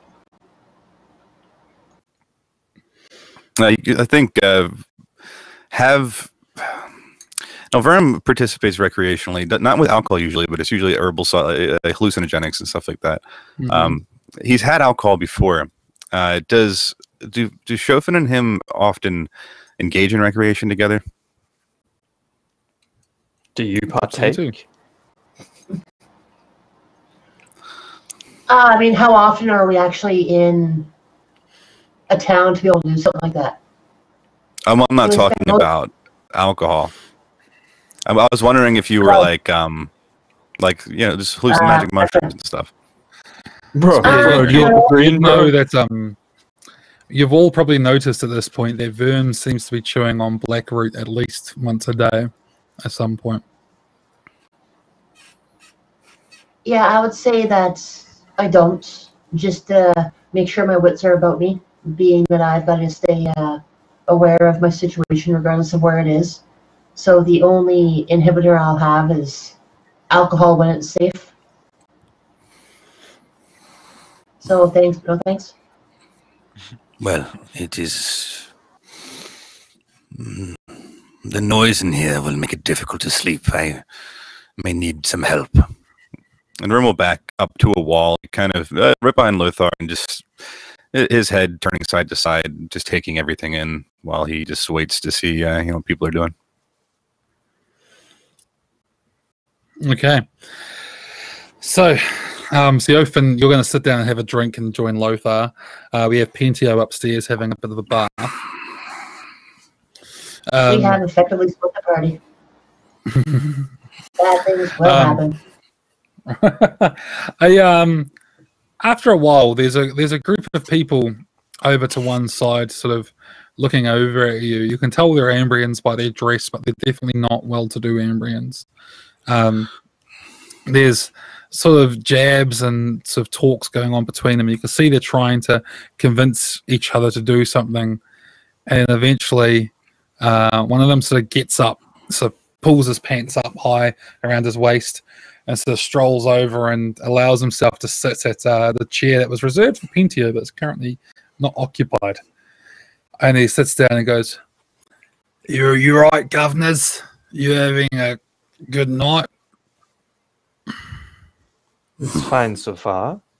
But that seat is taken. "Oh, that's a shame. How about I buys you all a drink? Hey?" There's no need. We are fine as we are. "All right, well, there's a drink." And he starts flicking his fingers for the barmaid. "So, what brings you lot, Shikasta? What brings you here? You're out making your fortune?" We are just humble workers, as we all are. "Humble workers." Hey, and he sort of slaps the open quite hard. "Your friend, he talks funny. I like him. He's all right. You would be better off keeping your hands to yourself, ingrate. Oh, he's a feisty one. And he sort of looks over at his friends at the other table, and they're all watching intently. So, what's with the mask? It's not for you to find out. Unless maybe that it is, if you continue to sit where you are. Look, he sort of leans in conspiratorially. Look, me and the lads, we've got a bit about why you wear the mask. Now, I think it's because you've got some scars. But the lads over there, one of them thinks you're probably butt ugly, and the other one thinks you're inbred. Now, I reckon you seem like a decent bloke. Now, how's about you just show me your face? Just tell me it's scars, and then I win, and then I'll give you some of the money. It's a good deal. It's a good deal. So when there's a break in the conversation between that guy and Verm, I look at him and I say, so why do you wear pants? What do you got in there? Nothing to show for, and that's why you're hiding that. And then I gotta sit back in my chair and arm up and just wait for his response. He takes at this point has his head in his hands, like, oh God. He takes this in a stride and sort of stretches out. He clicks his back and goes, "Well, you are, sweetheart. You want to take a look?" If it's anything like your face, no thanks. So, the mask. What's under the mask? Why is it you think flies are attracted to shit? Have you thought of this? I'm not really stopped to ponder such things. And why do worms toil in the mud? Because Prios puts them there, I guess. It's their place, isn't it? Lothar's nodding sagely. And curiously, what is your place? My place right now is sitting here, being the only fella at their table with the knackers to ask you to take off the mask. No. You're not a worm toiling in mud. You've become lost. You're a fly attracted to shit. You and each of your friends over there, whoever they may be, are flies attracted to shit, and that is why you are here. And you gather together with your stench, and you ask questions that are not worthy of answers. If you want to see what is beneath my mask, you will have to wait until nightfall. Later on, maybe you meet me behind the tavern. He leans quite close to you, and he goes, "Yeah, I think you're right." What's his level Flies of to inebriation? shit. He's fucked. He's been drinking a long time. As he leans So close to Lothar Verm, Verm lifts a hand and brings it up slowly, not aggressively, toward his his cheek, like back behind his ear, and he's going to start stroking down from his hair a little bit. But as he does, he closes his thumb and index finger on a piece of his hair and plucks down and pulls out. And he rolls it around between his fingers. Appears you haven't had a bath in weeks. The grime sticks to me. Well, that makes him your type, doesn't it? That goes fine. More like a worm. He looks sideways, quite concerned at the pig after hearing that. Perhaps I will add you to my collection. What are you on about? At this What point, is it? Lothar wants to interject and say, "Well, I think you have the answer. It's the scars, and you can go and tell your friends it's the scars. Yes, we can all go on our way." I got to see it though, don't I? I got to see Well, it. why won't you take it from the priest of Prios? He would not lie, would he? And I pull out my holy symbol and my book of Lightbringer, and I put it on the table. I say, that should be good enough to allay your concerns. Priest of Prios, hanging out with savages. Well, we all the need other to be one. saved. Well, we all need to be saved, and it is my mission to save this one, huh? I am not in need of saving. I am Well, already free. That proves what you need to be, and I look at you like, shut the fuck up. There is no freedom within these walls beneath the light of Prios. There is a warmth that exists only in your feeble minds as you go about your days for nothing. Meaningless, Well, you can see dry flies there to is shit. there is work for me to do here. Yes, so perhaps take it from me that it is this guy's, for I have seen them. And worse. I pipe up. It's actually a really bad tattoo. He's just ashamed of it. Lothar looks at you like, you are not helping things. I got to see this. Oh, I'm sorry about that, Sponsor. I got to tattoo once. It's my mate's Ella May's wife's name on my ass. At this point, seeing that he has tried his best and the other two do not seem interested, Lothar just gets up and walks away. He just leaves the table. He goes up to his room. It's now your problem.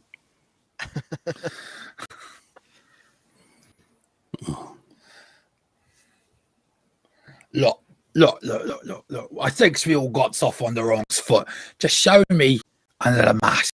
I'll go back and I'll tell them whatever you want, and then I'll win, and then we'll split the winnings. It's a good thing for you. It's a good thing for me. It's a good thing all around. I'll even buy you around. It's 2 whole taler on it, mate. It's a lot. Verm pauses for a bit, and he goes through one of his satchels of belongings and procures the tongue of the blood cat.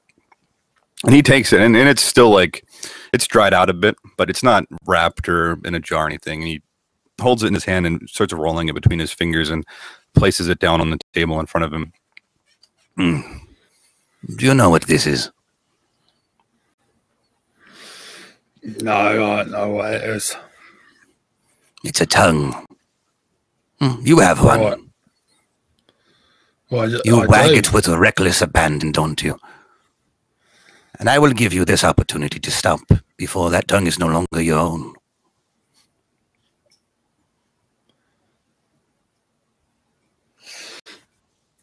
Now, I tell you what, roll. Which is higher for you, strength or persuasion? Strength. Persuasion's 5. Okay. So Roll persuasion at +1. okay. Good thing you made the guy with persuasion leave with your bullshit. I got a 5. That's pretty good, huh? My strength's 9, so that ought to do it. He sort of nods and he gets up and sort of goes, right, well, sorry for bothering you then. And he sort of heads over to the other table. He sort of looks back over to your guys' table, quite concerned, a few times. And the rest of them are clearly, they've all hunched together talking. And the others seem disappointed that he didn't get to have a look under your mask. But he seems to hush them and keep going. Can Pentio reemerge at this point? Like, oh, make it. Yeah, friends, you'd huh? arrive. You'd arrive shortly after, yeah. You'd probably Lothar on the stairs on the way down is like, you need to deal with these assholes. They're being idiots. And I've had enough. You're going to bed so soon. Well, when you're dealing with the idiots, perhaps you need to leave. We all have all our you hear missions as he just to walks off. And they're yours. And Geo keeps going.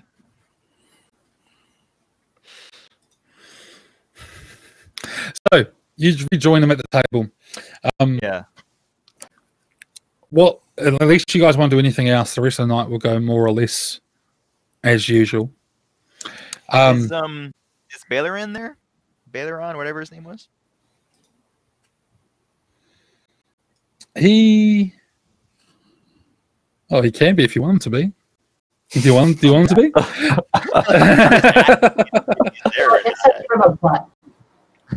He'd turn up a fair bit later into the evening when the party is really raucous. He'd walk in, and when he walks in, there's cheers. He's a bit of a well-known guy. He walks in, and people are like, "Hey, get that man a drink!" as he walks in, and he sort of goes around, and he's that fella that seems to know everybody at the bar. Mm-hmm. You know, he doesn't seem to have noticed you guys. What was let me look at my notes real quick. The note that we got about returning that letter to the husband. We know that person's name, right? Yeah, the note said it was it said to return the letter to Master Ilderid by the square and caster, and the name of the person who sent the letter was Hitler. Hitler? Hitler, Hedler. You recognise because there's a funny mustache. It's not in fashion anymore. Apparently, the Dark One really liked having this like mustache thing going, but no. So Pentu would actually, he would as almost like kind of like a ritual of unwinding after a successful hunt. He sort of lets go and starts drinking and is social and goes up to Baron friendly to make small talk, I guess, and that kind of thing. He's like, "Hey, Baron!" After he's been drinking for a little bit. It's Balin. I'll actually type it so you guys can see how it's spelled. He's still gonna say Baron. And he sort of turns at first a bit like, "Oh," and it's like, "Oh, hello, welcome to me in. How are you doing? I see you're drinking away your earnings, huh?" Hey, look, it's the city barbarian. He ignores that. What did you say? Sorry, Brian. Hopefully not all of my earnings. Well, let the next one be on me. And he pulls out an Ortig, and that was given to him by Luther, and flicks it onto the bar. "Get this man a drink of whatever he can afford with his friend's money. Look, how long are you in town for?" Not long. We're just stopping by. Nature of the job, of course. I wanted to apologize for my friend earlier. He's kind of a prick. Which one? He just shrugs and takes a long swig. Oh, it's all right. You know, I know what it's like. You be in the Davokar. You're on the edge of your wits. You know, you're ready to have a go at any rat's bastard that comes up to you.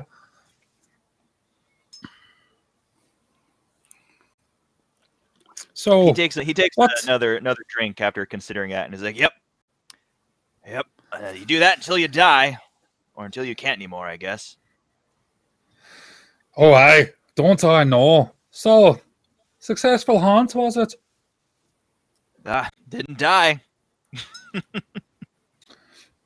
He who hunts and runs away lives to hunt another day. Well, that's what they used to say. I'm not sure if I believe it. Better than to be dead, I guess. So you said you're in? You colloquial or? Oh, that's me local. You know, the party never ends. Right. Now the commander, she owns this place. Her and her husband. She's a hard lady. Don't upset her. She'll have your balls. I'll try not to. Of course, I can't speak for everyone else. Oh, you know, us native folk can be a bit feisty. Like to think we're all that. It's just the nature of things. Hmm. You're from around these ways, Pantio. Where are you from?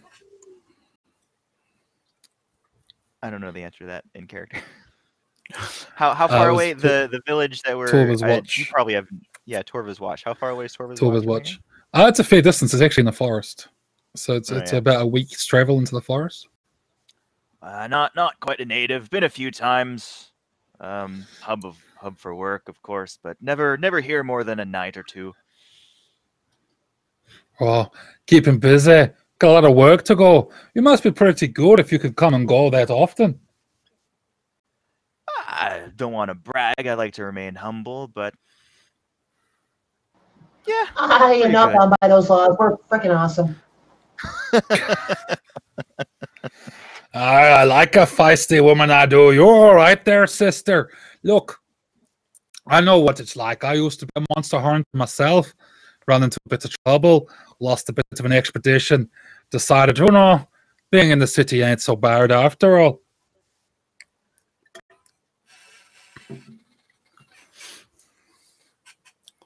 So, Pencho would. What am I trying to achieve here? I mean, really, I just want to get to the point of like, oh, so you seem to be a pretty popular guy around here. Everyone seems to know your name. For some reason, I've got the Cheers theme song playing in my head right now. Right.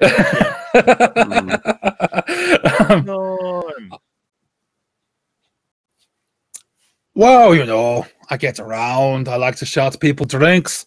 There's no point being, unfriendly. You never know when you're going to need something. People are in the know. I learned a bit over the years, and I still like to do what little work I can with me buggered leg and all. So, I be friendly, and people will keep offering me work. That's a good way to live. I'm curious, as a shot in the dark. Are you familiar with a man named Ildred? Yeah, he sort of pauses for a moment, and he sort of looks at his drink, and then he drinks it. I used to be a master in the order. He's over across the square from them. Yeah, he sort of stopped doing it, just doing his own thing. I don't know what he studies. I'm sorry. It's a bit tragic what happened to them. The old wife went missing a year or so ago. No one's seen. That is quite tragic. It's kind of a mood killer. Pencho sort of winces at that. It's a Davokar, these things happen. I suppose none of us are strangers to tragedy and loss. And he raises his drink as if to drink to that. Why do you ask? The name had come up in conversation. I don't know. Thought it might be important. It doesn't seem like it will be. Is there So you're a former monster hunter. Do you know of lines of work potentially? I admit that's really why I've come over to talk to you. The Depentio is clearly now deflecting. Well, I see. Roll me a discreet at -3. My discreet's 5. You got this. I don't. I would have, but it's -3, so I don't. Yeah. He sort of, looks at you for a bit and goes, "Oh, I know a thing or two. No real jobs, but rumors, legends." Oh, always a shred of truth in legend, I find. Tell me, do I happen to hunt anything other than monsters? Pencio sort of squints. You mean illegal treasure?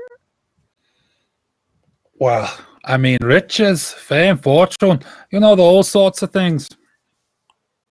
Who doesn't? They're all but ghosts, though. Well, you see, it's funny you mention it because that name, Ildred, you might make me think about his wife, right? She came and bought a map one time. was looking for something. I don't suppose you happen to be looking for such similar things.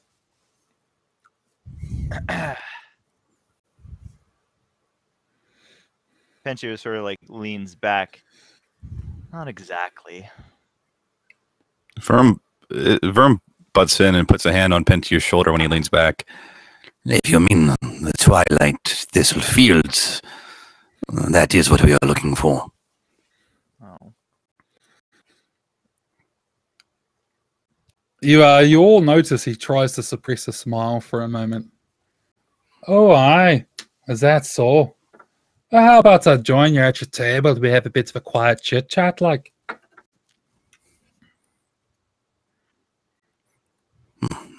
I see no reason why not.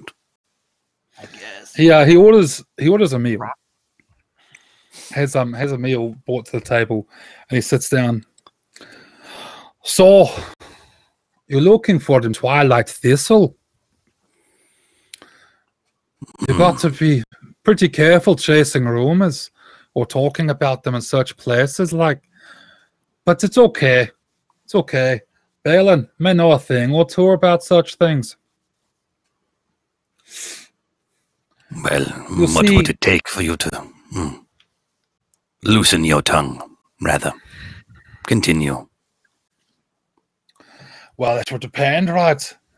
So I've seen such a field in the distance, like before my leg nearly cost me it.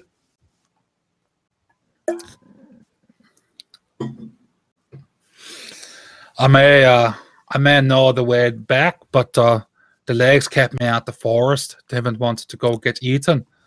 You'll see the things I've seen, and you decide such myths are maybe best left myths, you know. And what was it exactly that you saw there? Well, I don't know. I don't think you'd believe me. Just know that it was a nasty bugger. Even people such as you wouldn't want to fuck with this one. I think that I might believe you if you were to share with me what it is you know.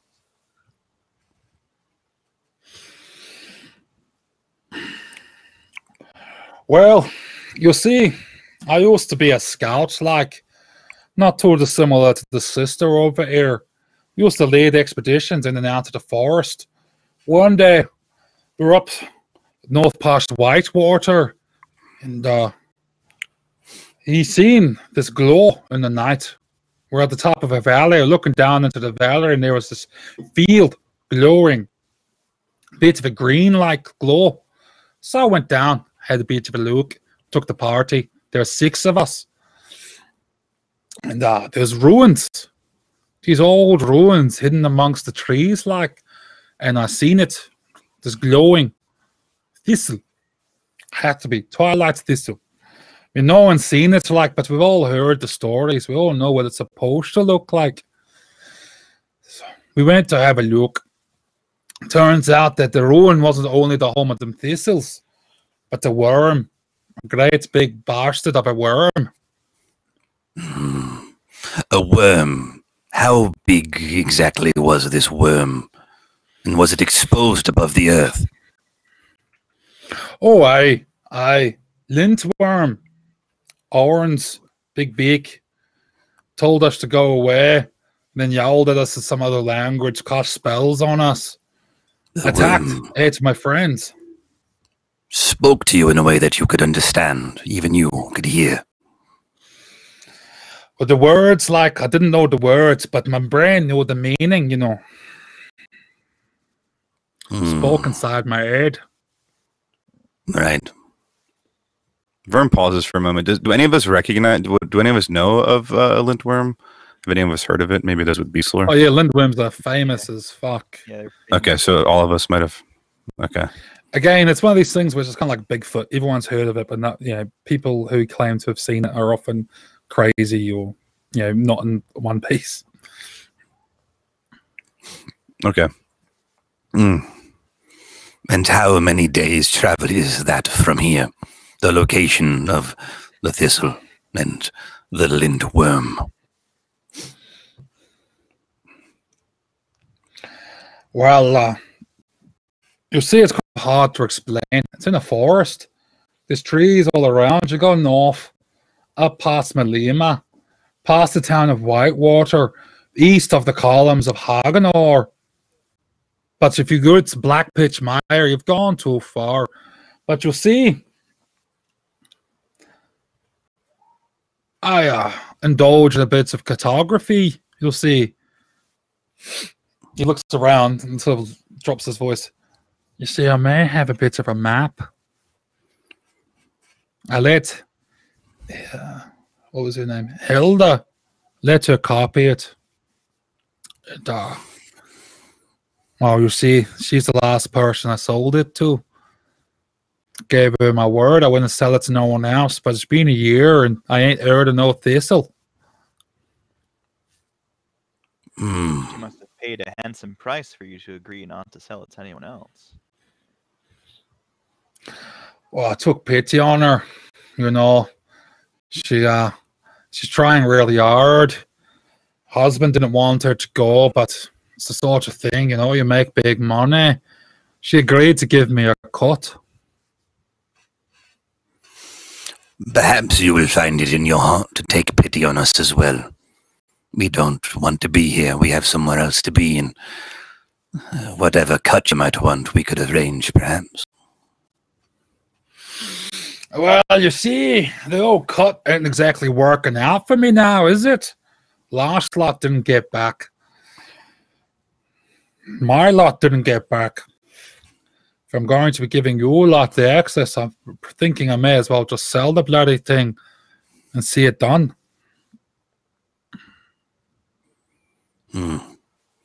Well, perhaps there is a price we could arrange then.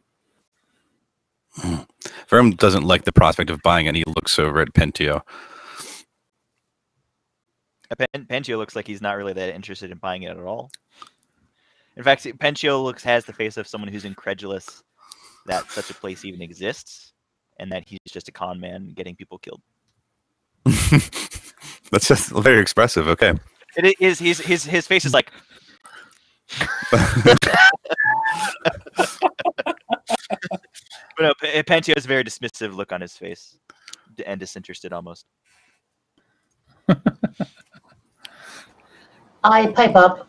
So, this map, what would you say if I said that you could spend a night with our man Pentio here in exchange for that map? Oh, I think you'd be paying me money to spend a night with Pentio. Oh, I mean, come on, look at that face. So rude. Come to think of it, he is about the right height.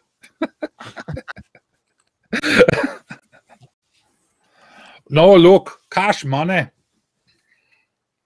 Do your deal. You'll have the only one. How much? Depends what you think it's worth, what you're paying. Well, right now it's worth a trail of corpses, is it not? Perhaps. No one knows what happened to the last lot. We just know they didn't come back. Maybe got cold So, feet. we have an idea. You do? We still have that brooch, or does Lothar have that?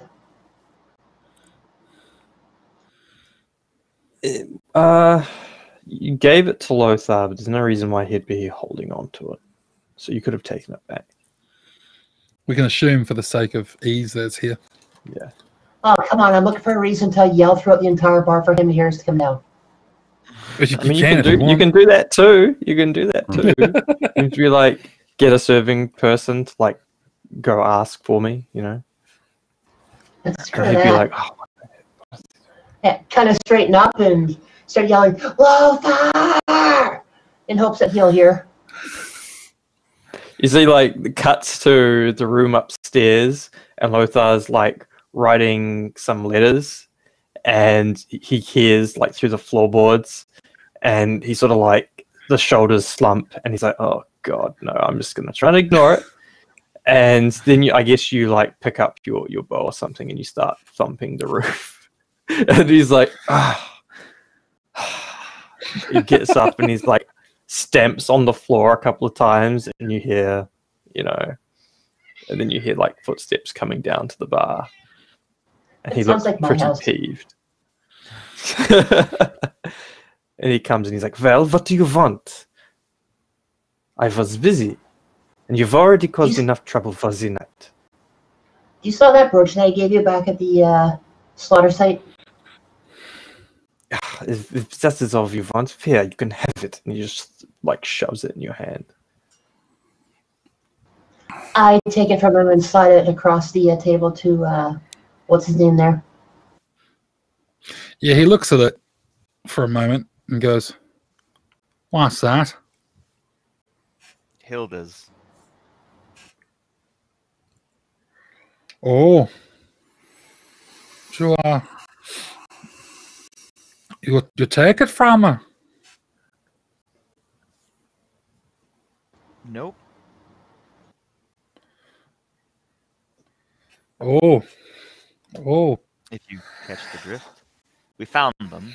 Well, evidence of them anyways. They are dead, in case it wasn't clear.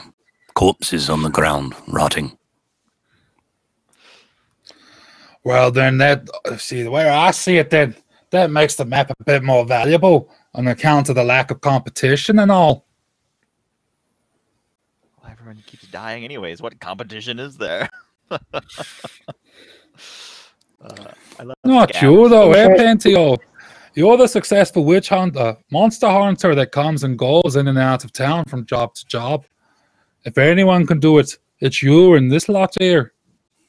Not after a lindworm, if such a thing even exists. Well, I It's a always few picked years this ago. man. I've always picked this man for the teller of told tales. Well, you are a bold man to come back after being told to leave the first time. As you're now trying to traffic in the misery of others? Prios frowns upon such things. He sits back and puts his hands up and goes, you're asking me. Your friend there is the one that bought up the thistle. If this is how it's going to be, that's fine. I'll find someone else to sell my bloody map to. Don't. If what you Well, say is true, you will speak. He stops. Don't mistake us for friends, is what I was going to say.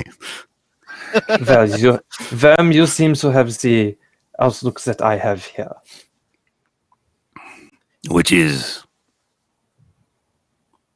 that he should stop playing coy if he's playing coy. Put the offer on the table or leave. Trim the fat and get to the point. What is it that you want? Be specific. He sizes you all up for a moment. $50 Tyler, and you get the original. Only one. All yours. Did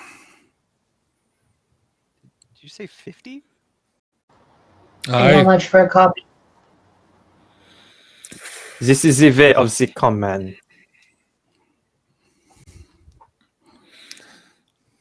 If you don't Because believe then me, he you're will- welcome to go without it. Well, then you will say, when we haggle, oh, well, I can go down so low. By starting out so high, you can say that this has as much value as you claim. I have seen your type. What's it I have worth? seen you walking. I have seen you walking like a beggar on the streets. For not honest coin, you want to traffic in the misery of the others, and then you will say 50 thaler, 40 thaler, 30 thaler. Pff, you are a low sort.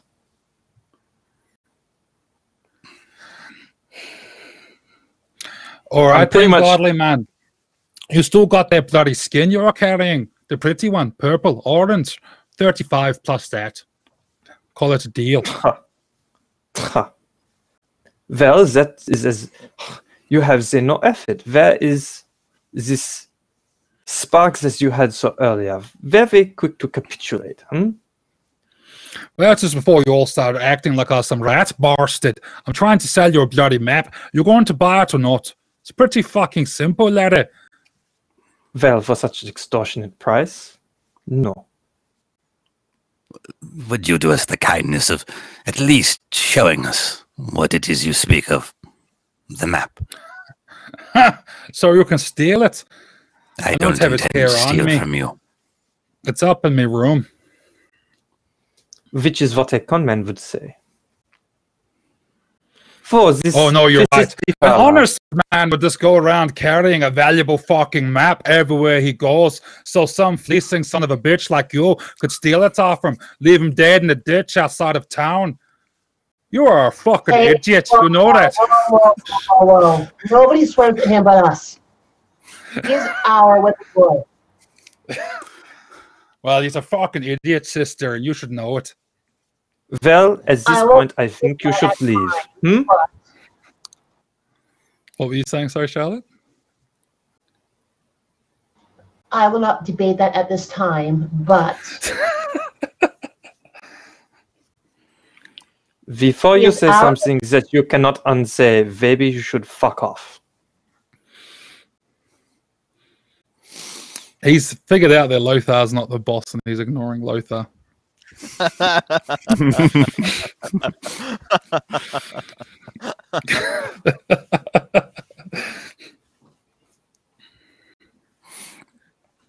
He's lingering for a moment if any of you want to say anything where he's going to go. Well, you make an unreasonable offer, and you have nothing to show for it. I would prefer to find it myself. I'm sure I'm more than capable than a gimp. Well, why are you letting a potential- gimp tag along there? Fair enough. I can't argue that. Benjo will collect the brooch, Hilda's brooch, and he'll sort of like shrug, and we'll see what Ildred has to say about it. Good yeah, luck to him. I'm sure he'll like to know where she got the map from. Oh, he knows. At the end of the day, it was him financing the bloody thing, wasn't it? But good luck to you. I'm no doubt we'll bump into one another again. Now, if you'll Well, I hope excuse for me. your sake, we do not. Yeah, he walks off. Leaves you guys to it. And I should Zipentio, this is why I said do not tell him where we stay or to invite him over. But you would not listen to the wisdom of me, Well, you Your get what you sow. Cunt, is that your wisdom, Lothar? He's a con man. He does not even have the maps that he Literally, claims. before you showed up and was like, cunt. Why? Why are you like this, Lothar? Were you I beaten as think a you child? will. I think you will find that I never said such a word, and I was summoned here by the impertinent wrappings of the person to my left. And I look at Schoffen, and then I say, Indeed. "Well, if that is all you were wanting from me, then I shall leave." And then I saunter off. No, Again. no. Get back here. Come, sit down. Let's have a And drink. Benjo finishes his drink. Is like, rah, fuck off. Lothar goes to the bar staff and he pulls out a couple of shillings and he orders the rest of the party another round. And then he leaves, ignoring Schoffen. No, Lothar appears to get grumpy when he's tired. It's better that he retires. Get And I think grumpy? that I may want to retire as well. The night is still young, but there is work to be done. Yes, I think that may be a good idea. I think tomorrow we'll try to find this Master Ildred. I mean, if the letter is true, Hilda's still alive.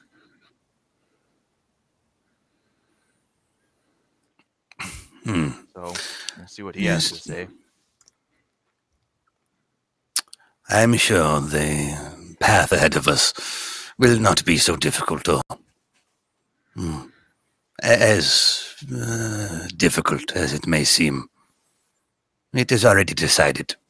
When tomorrow comes, we will have the map. Okay. If you say so. Right. So you go to head upstairs, Verm, and as you do, there's a yell from the bar. Oi! No pets upstairs. Out to the stables with him, or he stays down here. Vildsvin will not stay amongst such scum. He will join me, or I will join him. If he's not welcome upstairs, stables then is I will... outside, witchy man. Go get cozy.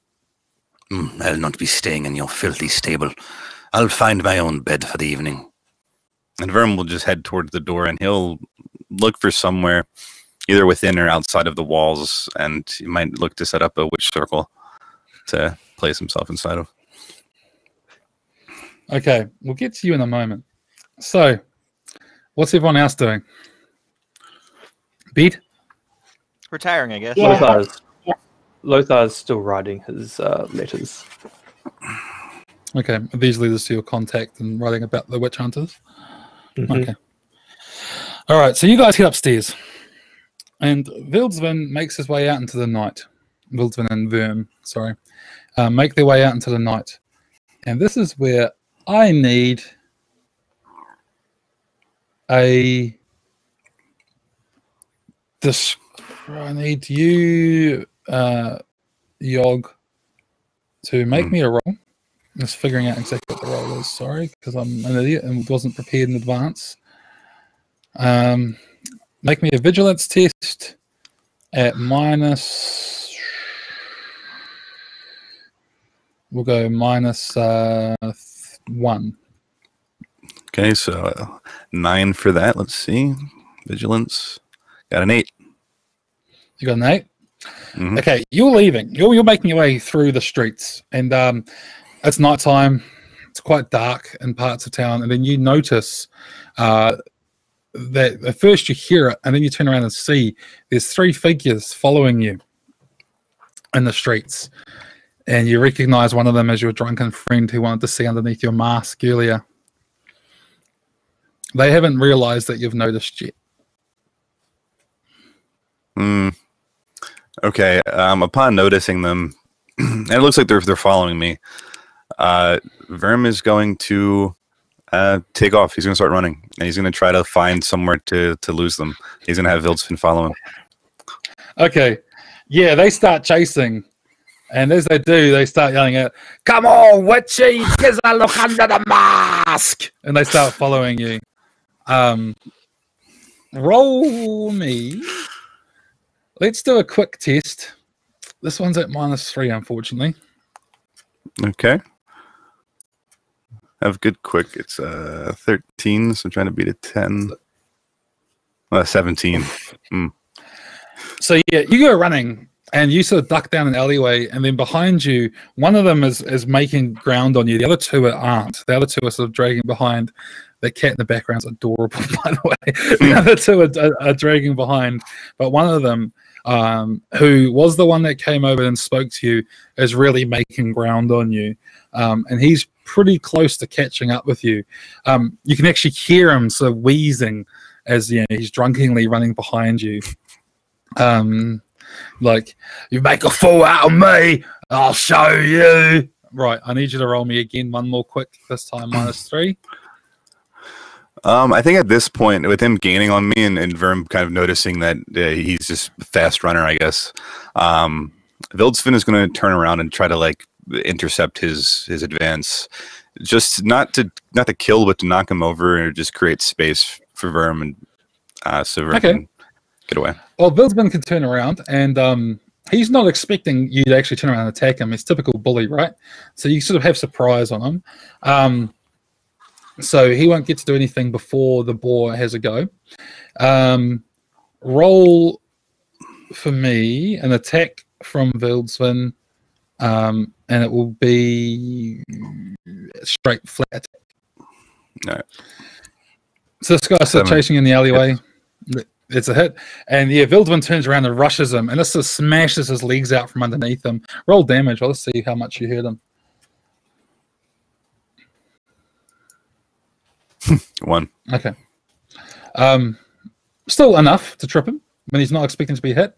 And he is wearing armor, but it doesn't matter because you're not really trying to hurt the guy properly. So you turn around and smack him in the knees, and he's like sort of hits his shin, and he's like, and he yells, "Fucking pig!"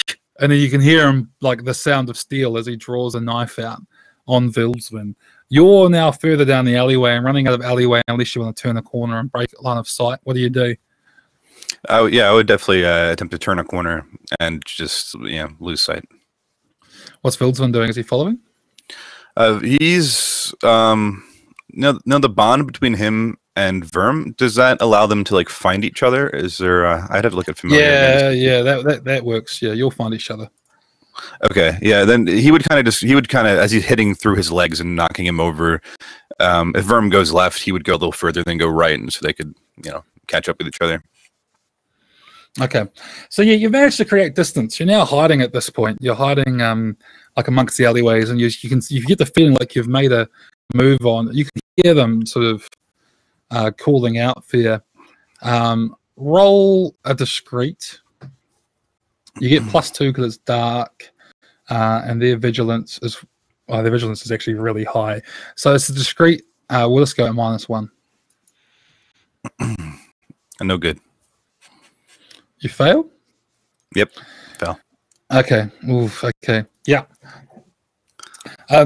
You find yourself in an alleyway, and then you hear the sound of a couple of guys walking down one end of it, and then you can hear they see you and they yell, "We got some!"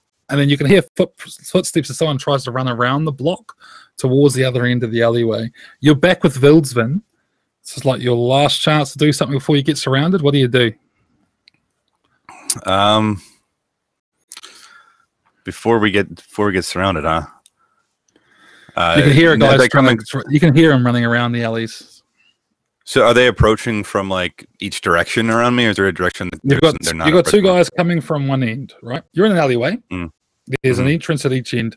They're coming from one, and you can hear someone circling around this way.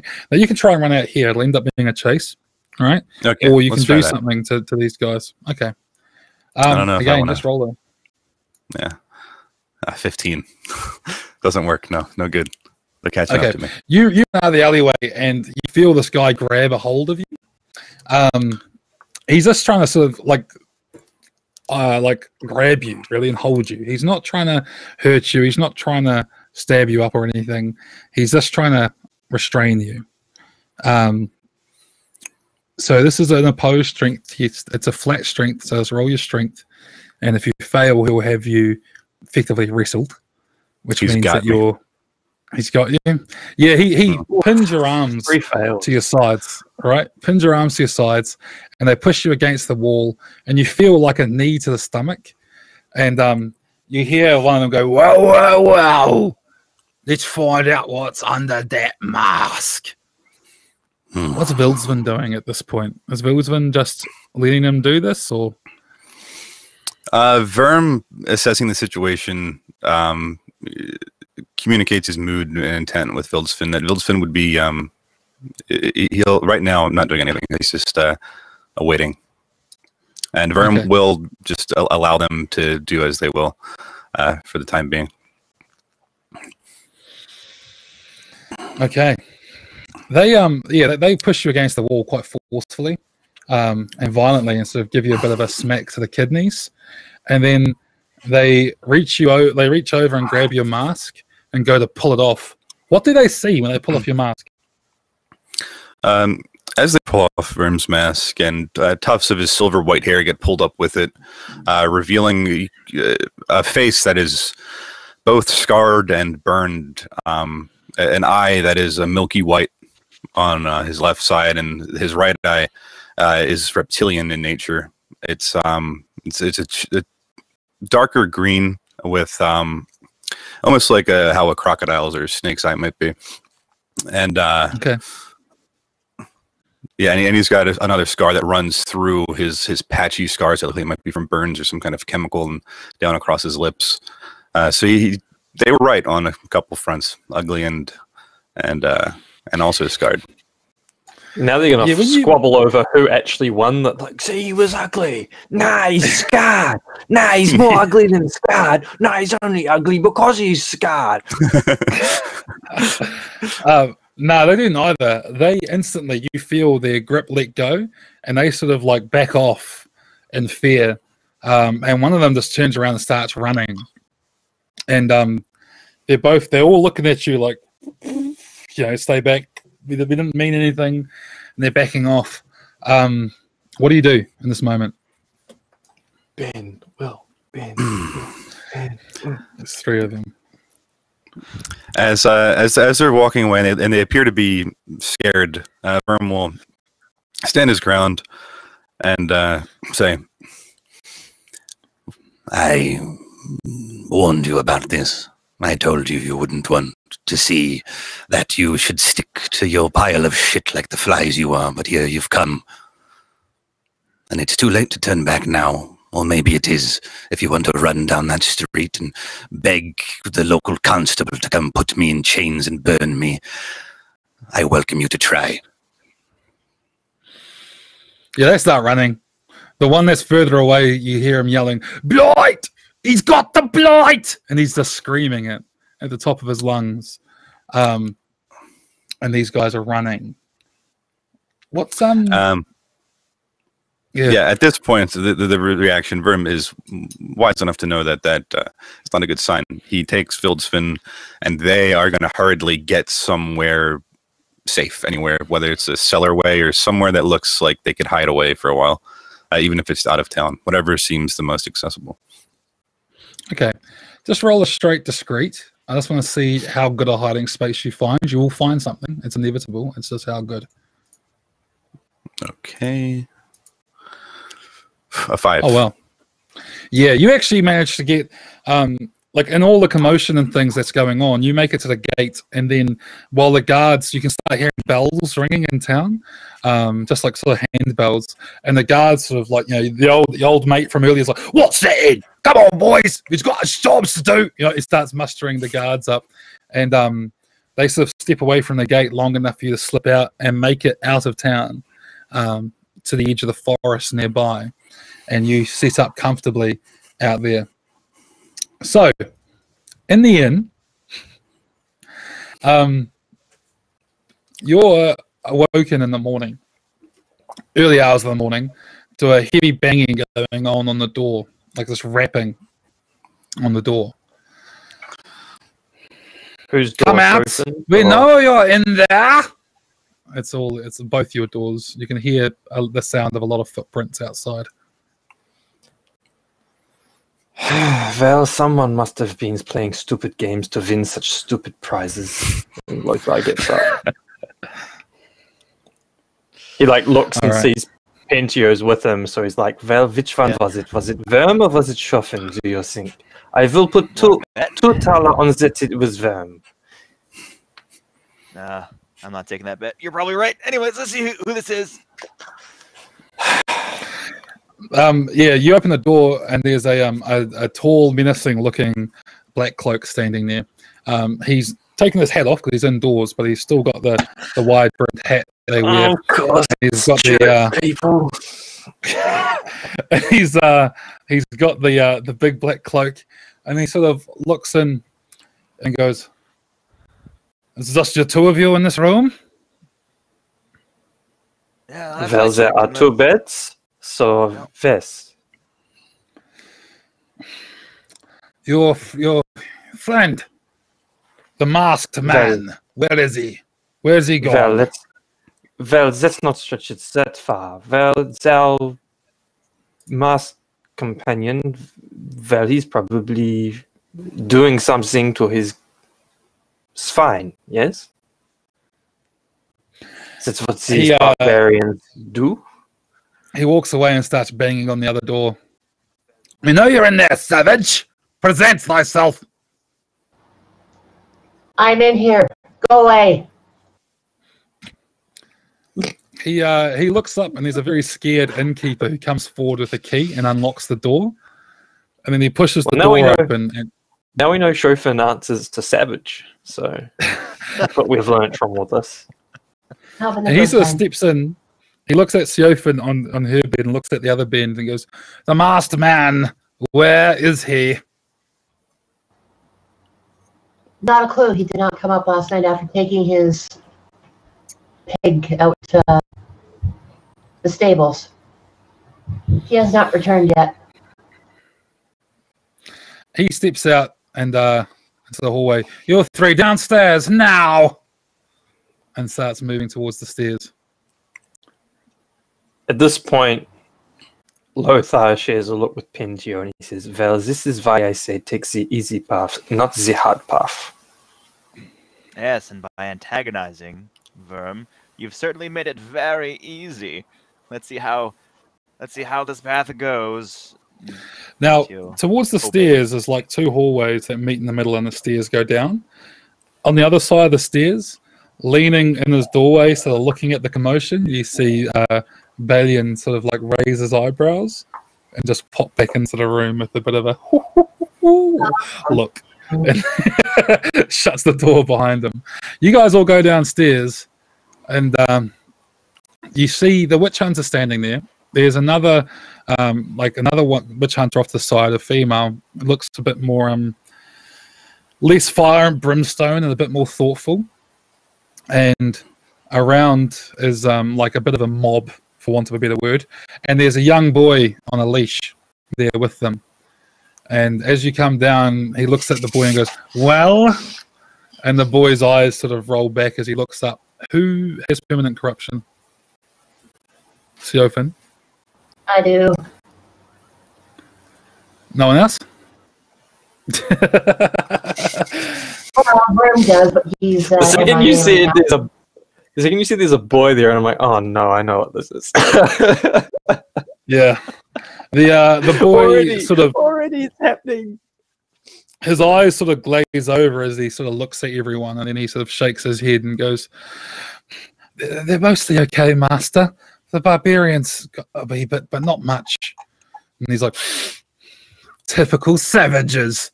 You sit," pointing at Siofin.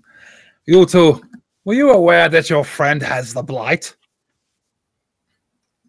Do we know Verm doesn't?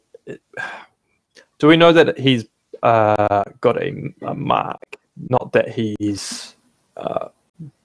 Do we know what his burden is? I guess, like as players, we know that what he is, but It's as up to so our PCs know. it's up to Yog. That's not anything he would openly share. He keeps himself covered because he knows the consequences of, simple folk, such as yourselves. Shofin might know. There's a chance Shofin might know, but the other two you wouldn't have trusted enough to reveal that to. So I'll say Shofin knows. Siofin would probably expect witches to have weird marks, so she wouldn't automatically think of it as blight either. It's up to her if she does, but it's witches are often deformed in one way or another. Not always, but often. I would have figured that Verm would have just been a typical witch doing witchy things and not really thought much of it, being around.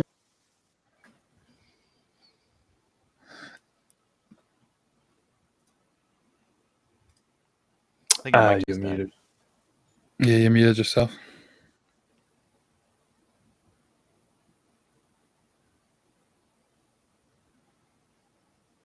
Charlotte? Charlotte? I think we just lost Hmm. him. Oh, we might have lost her. I lost I had a it. Okay. disconnect. I had a disconnection a while ago, but I came back. So hopefully she. Yeah, it's got to reset sometimes. There we go. So you were saying a witch doing witchy things? Yeah, he would have been. Oh, he would just be a witch doing witchy things, and I would have been around other witches in the past. And I mean, they may not have been Verm-like, but they would have been odd in their own right. So I wouldn't have thought too much about it. Kind of to each their own at that point. As you talk, this man's lips sort of like starts to curl, and he's like, "You mean witches and sorcerers being heretical is what I'm hearing. This is why you filthy savages need Prios."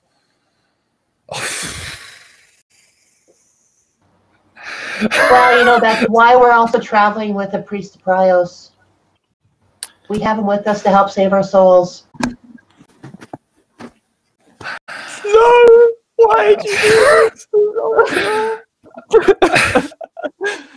No, here we go. Here's another roll coming. He starts looking over the other two and goes, Priest of Prios, which one of you is a holy man? Seeing the He looks jig is up expectingly and denial is only going to make things worse, Lothar says, well, that would be me. Well, that would be I.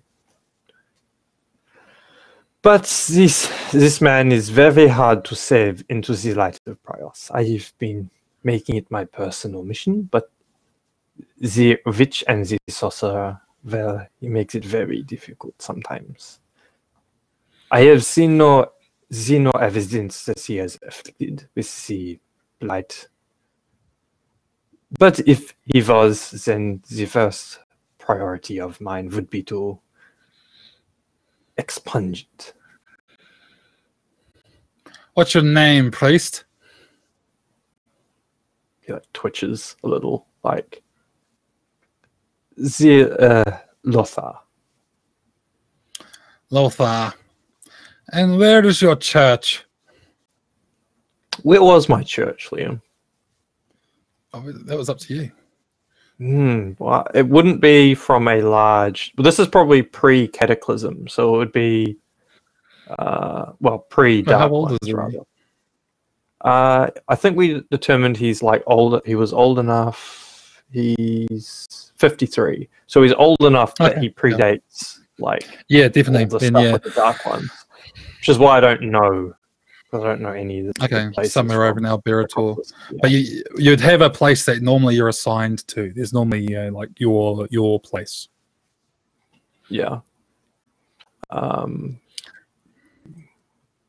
Well, it's no longer exists. It was from back in Alberator.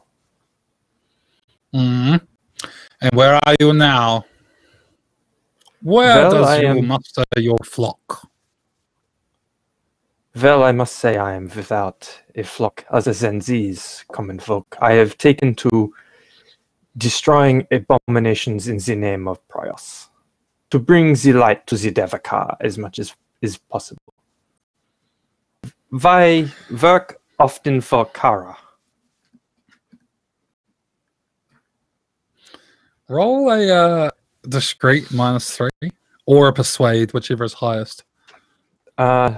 Persuasion. Is it roll? It's die, right? Slash die. Die, yeah, slash die.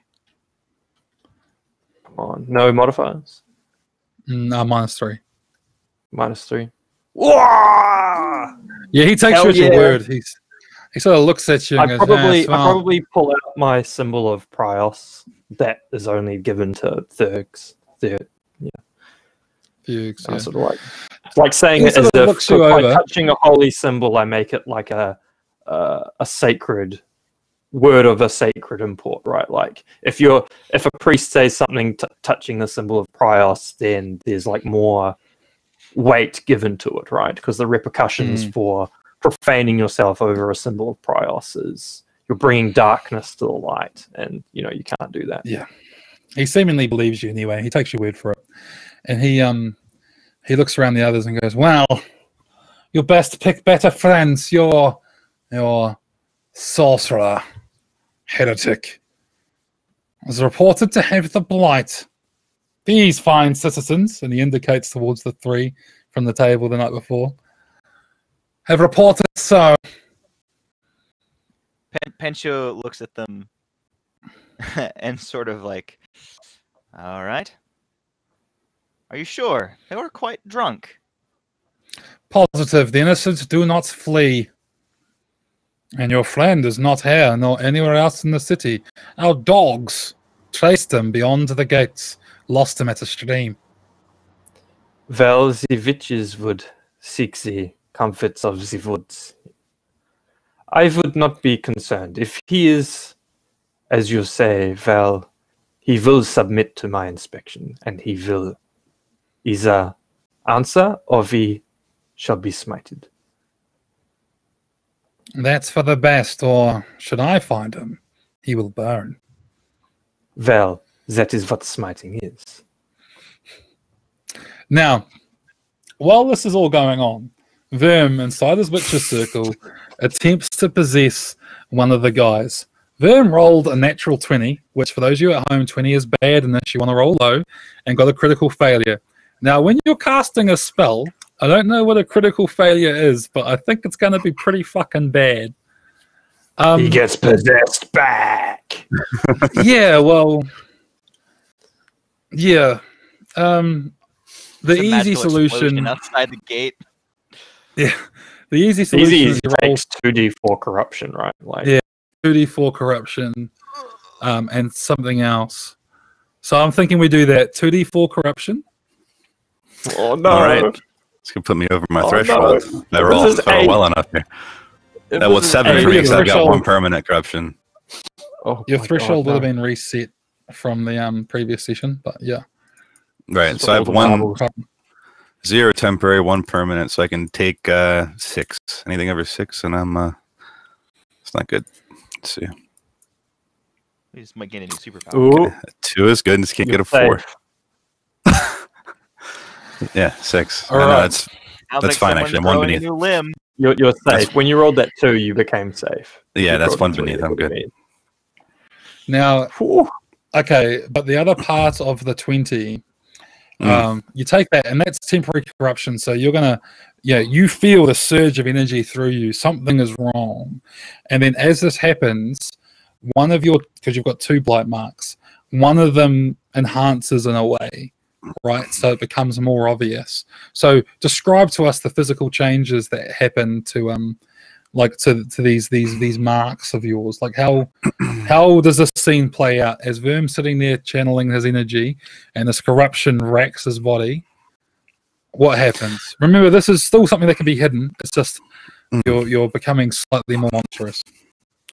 He feels this surge as his body kind of convulses, and he feels his skin squeeze more tightly around himself. And these scales that were previously isolated to just around his shoulders and a little bit on his chest, they grow a bit thicker and they creep up his neck and cling against his skin, going up to like almost his jawline now. So they're coming up his neck and onto his face and a little bit further across and down his chest. And the and just the nature of his eye, which was previously more human-esque, has lost a bit of that, and it's become even more similar to that of reptiles. Okay. Now, for future notice, this will last a number of weeks. Roll a d12. Okay.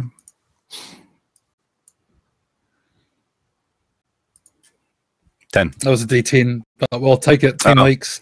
Okay. So for 10 weeks, you're going to have this extra sign, and over time, over that weeks, it will diminish. But basically, you've taken like a temporary blight mark just because of all this excessive corruption that's flowing through you as you try desperately to control this guy. The witch hunters leave you, the rest of you in the city alone. You know your friend is somewhere outside. What do you want to do? Well, first, Lothar will chastise a certain person for dropping him in it. He will say, "Why would you bring this into it? You know me and the church do not get on." No, but in this case, it worked in our favor, so... For this time, if he had known who I was, then we would be in even more peril. They would have strung us all up and burnt us all alive. Nobody will ever know who you I are agree with because you have a Lothar. different face. Every time you have a different face. Guys, It's to the point now where we need a bell to put around you so we know who you are. We're still in public. Well, Lothar wouldn't be saying this in public. Or he'd be saying it under his breath. And he'd just end the conversation It's with like saying, as the witch hunter's walking away, they don't know you're a changeling.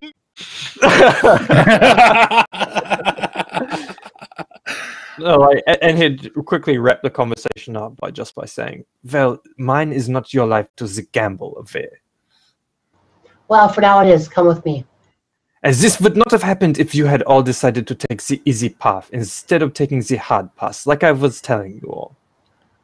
Come with me, and we'll go take the easy path now.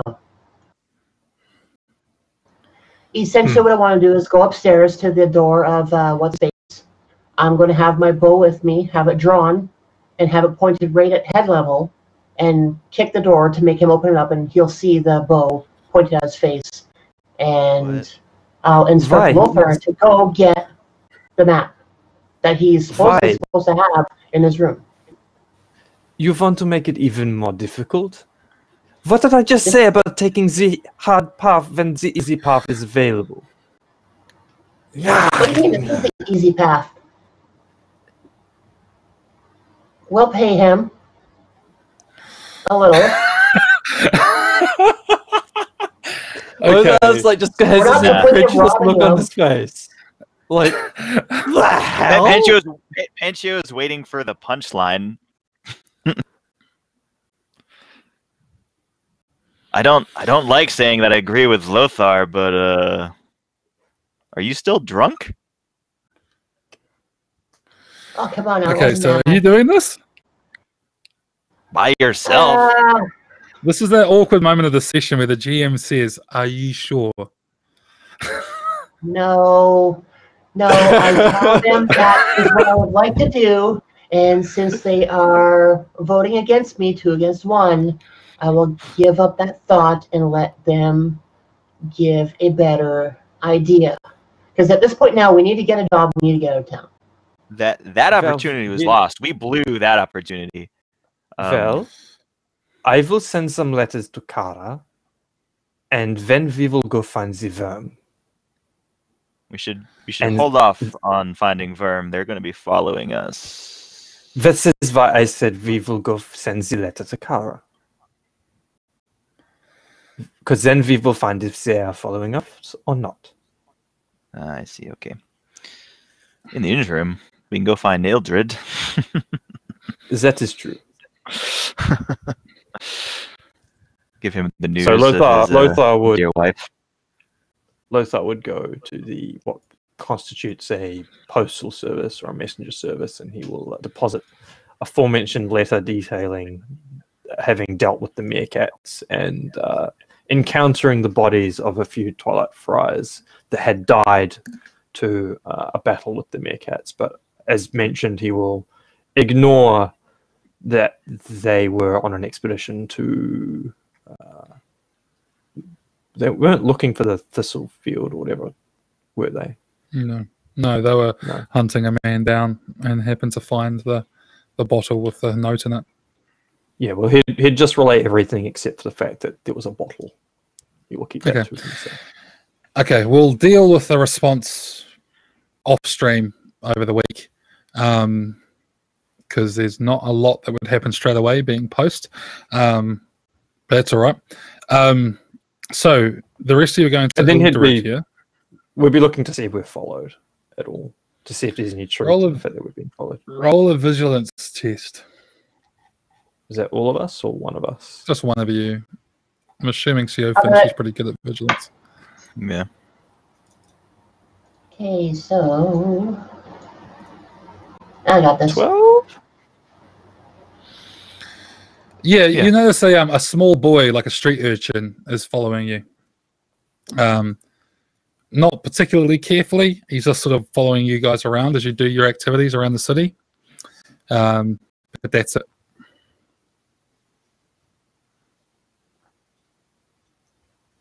Well, a street urchin should be easy to give the slip. Especially if there's only one.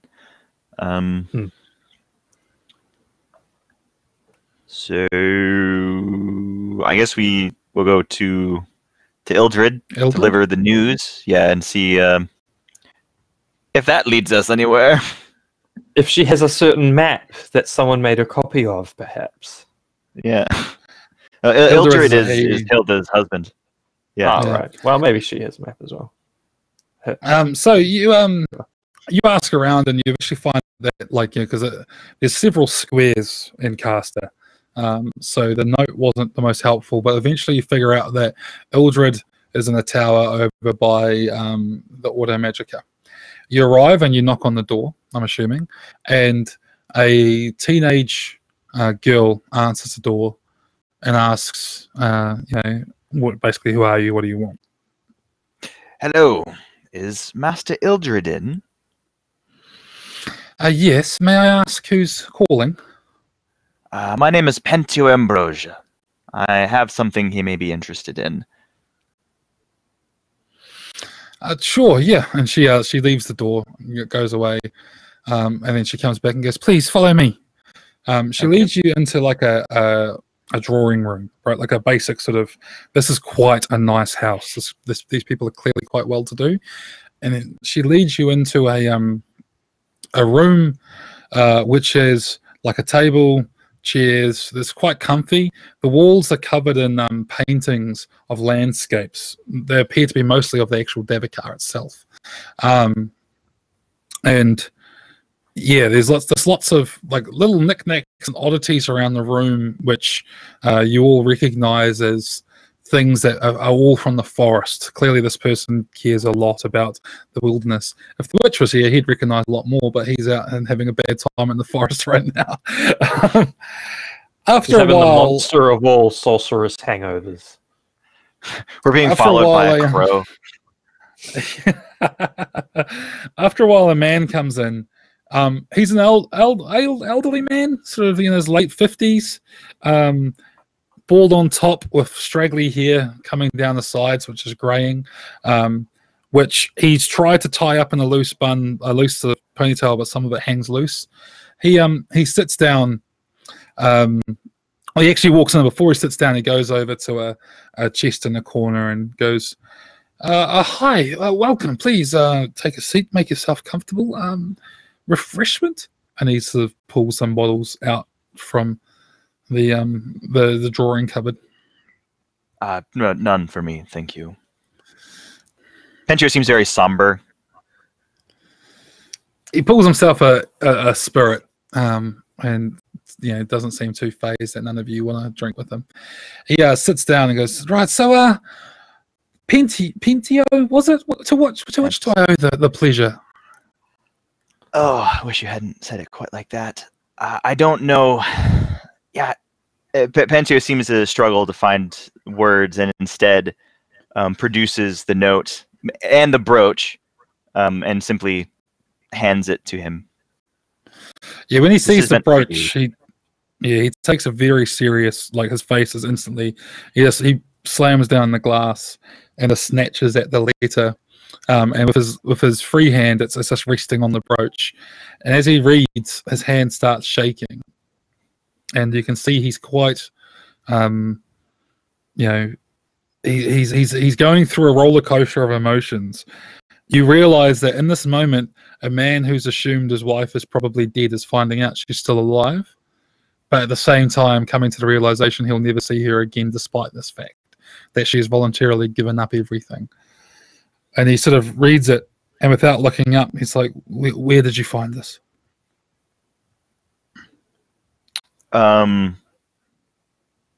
Where do we find it? Oh yeah, so Pentio will tell him essentially that we stumbled upon victims and that this note was in their possession. Unrelated, I think. I'm not quite sure.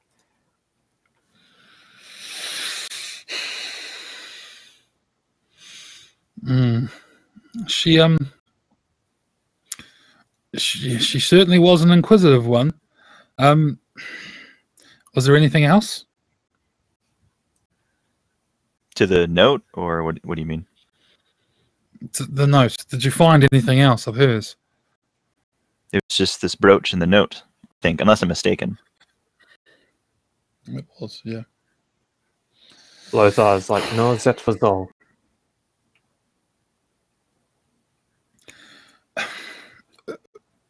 What do you do? Why were you in the forest?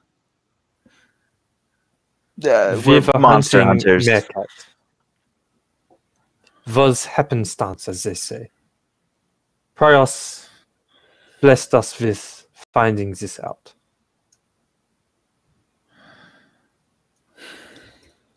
You're hunters? You say hunters? monster hunters, adventurers, swords for hire for certain things. Yes. You hunt people? We can. That depends. I have lived through much with my wife. Together, we survived our children through the war, all of them, and we got them here to this new land, and we founded this place. And together, we were working on a legacy. And she's out there, and I would like to see her very, very much. Now, I assume you have a price, yes? Most men and women have a price. What is your price to find her? I need her in my life. How much? Pentio sort of leans back in his seat and seems to be thinking about it. I'm not sure, like out of character, what a reasonable price would be. It'd be quite high, I imagine. Well, we've got 150 for killing, essentially, for a bunch of meerkats. Right. And Well, that 50 of that was because you got one alive. Yeah. Right. Yeah. But I'll pick up and ask him what he has to offer. Right. The age-old negotiating tactic. How much do you have? How much you want? How much you got? Yeah. Show him or fold him. He thinks for a moment. Oh, 120 thaler, and I'll give you half in advance. If you swear to me, you'll bring her to me. You do realize that Zet may not be alive. Closure is closure, one way or another. Alive would certainly be preferable. As we all would agree. We have information that says that she had a map. Do you have information regarding said map? She got it from that barbarian, Balin. He might Did you know see where it to at all? find her. He's reluctant to That's part all with right. it Well, the man has for a a price. reasonable sum. Indeed. Yeah, Well, his perhaps price if you... Well, perhaps if you were to get us the map, we would be able to undertake such an expedition. He goes up and goes over to a desk and he reaches inside and he throws a bag at you and goes, "That should be enough for the map. I'll get Lilia to get you the other 60. And you can see the man's clearly in shock. He's just reacting at this point. And soon his daughter returns with another bag. You take the time to count through them all. The bag he threw you from the desk is 25 thaler, and the other one is 60.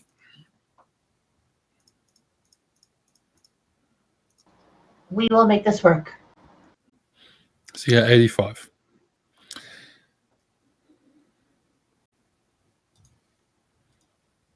All right. We Yeah, have a deal. Cool. He's already left at this point. You can actually hear him upset, and he's asking for the girls to gather.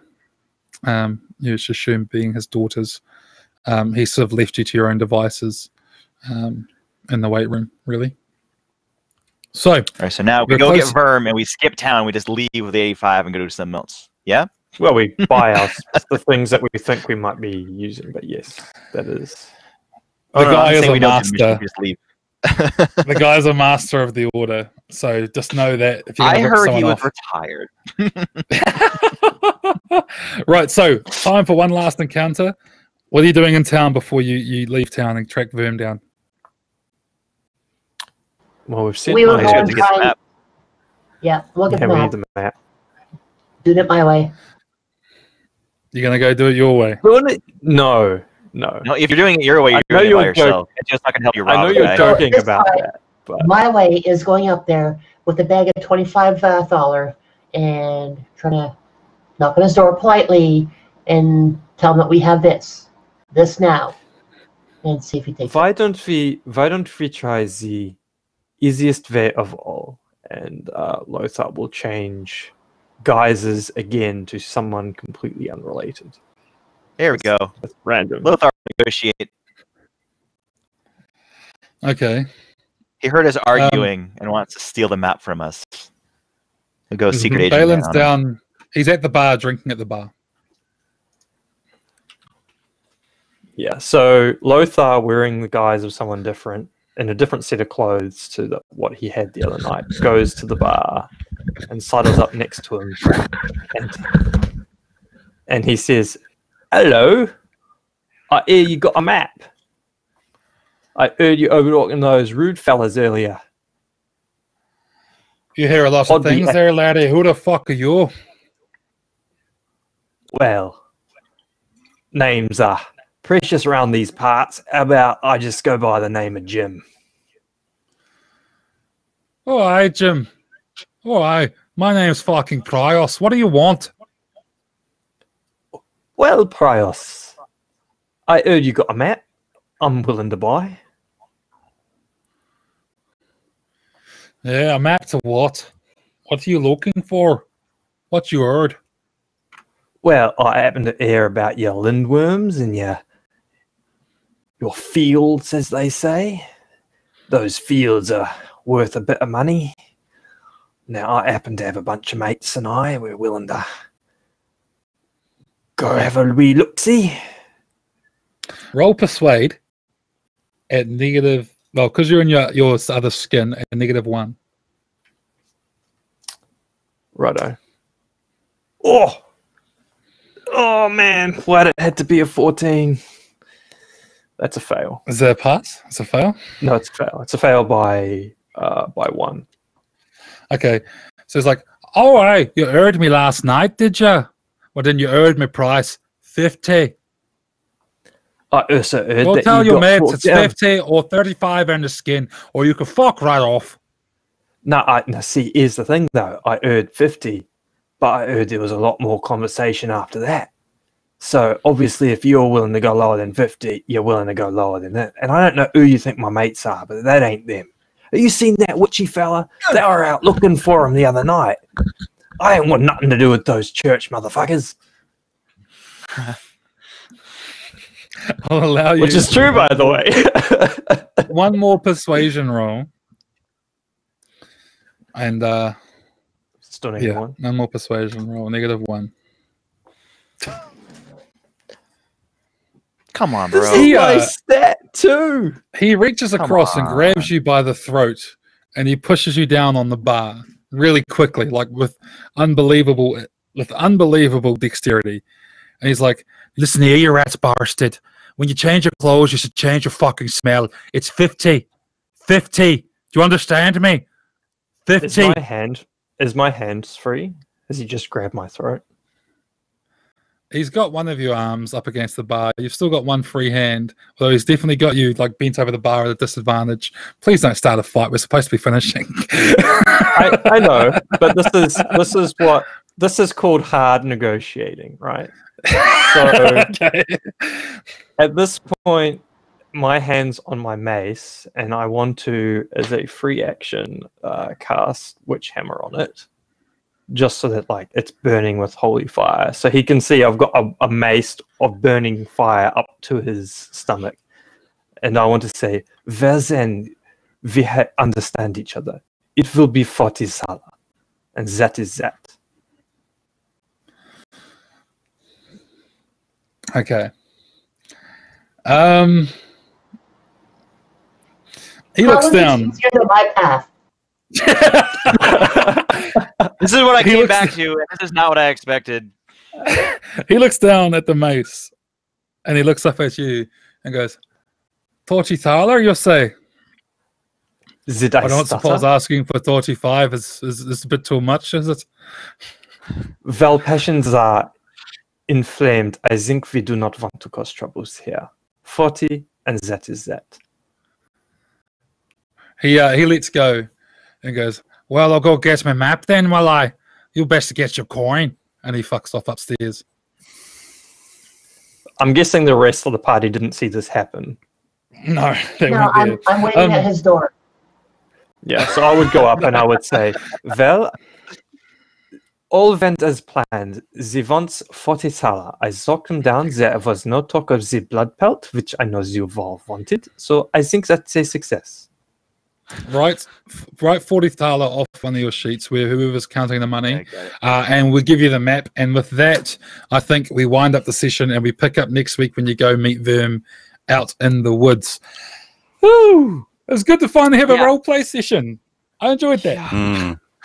It's fun. It was a damn Turns out there's shame a lot of Berm party got conflict. chased off. Yeah, damn shame Berm got chased off. We could have just mind controlled the guy to give us the map. No, see, because I was damn it. that 20 possession roll was probably the bend will roll as well. So Possibly, yeah, you're right. we've I had was 2 waiting for crit me. fails this session, so we're waiting for the crit ones next session, which will be good. All right, look, let's round this up. I'm hungry. I want to go have dinner. So, everybody, let's go around the circle. We'll go in the opposite direction to than last time and hear how everyone felt that session went. And if you have anything to plug or where we want to find you, just let us know. So, Ryan, how you doing? Yes, pretty good. That was a great session. I really enjoyed it. No one likes Lothar, but Lothar's really smart, so that's fun. The part with Verm being off on his own reminded me of another game, the one we played with the other Sean, where Barlow was left by himself to defend with a billion other people, while all the able-bodied defenders like, all right, we're just gonna go home and drink and sleep then. It's like, oh, I feel so helpless. So, that was quite good. I enjoyed it very much. So thank you Encounter Roleplay for lending us the platform to play. Nothing really to plug. I mean, if you want to come chat with us about the game or whatever, you can hit us up in the Encounter Roleplay Discord or hit me up on Twitter at Acidic Plague. I just tweet memes and liberal stuff all day. That's it. That's all I got. That's all he's got. Next, we have Charlotte. You didn't get to shoot the guy in the face, but otherwise, did you have a good time? Yet. We're not finished yet. It was fun. It's really, I find getting to feel out the party itself and having the different interconnecting relationships between the characters is it's interesting. It's entertaining. Cool. It'll be neat to see where we go from here. Helping people is Chauffeur's bread and butter, so I'm sure she'll be eager to get going on this quest.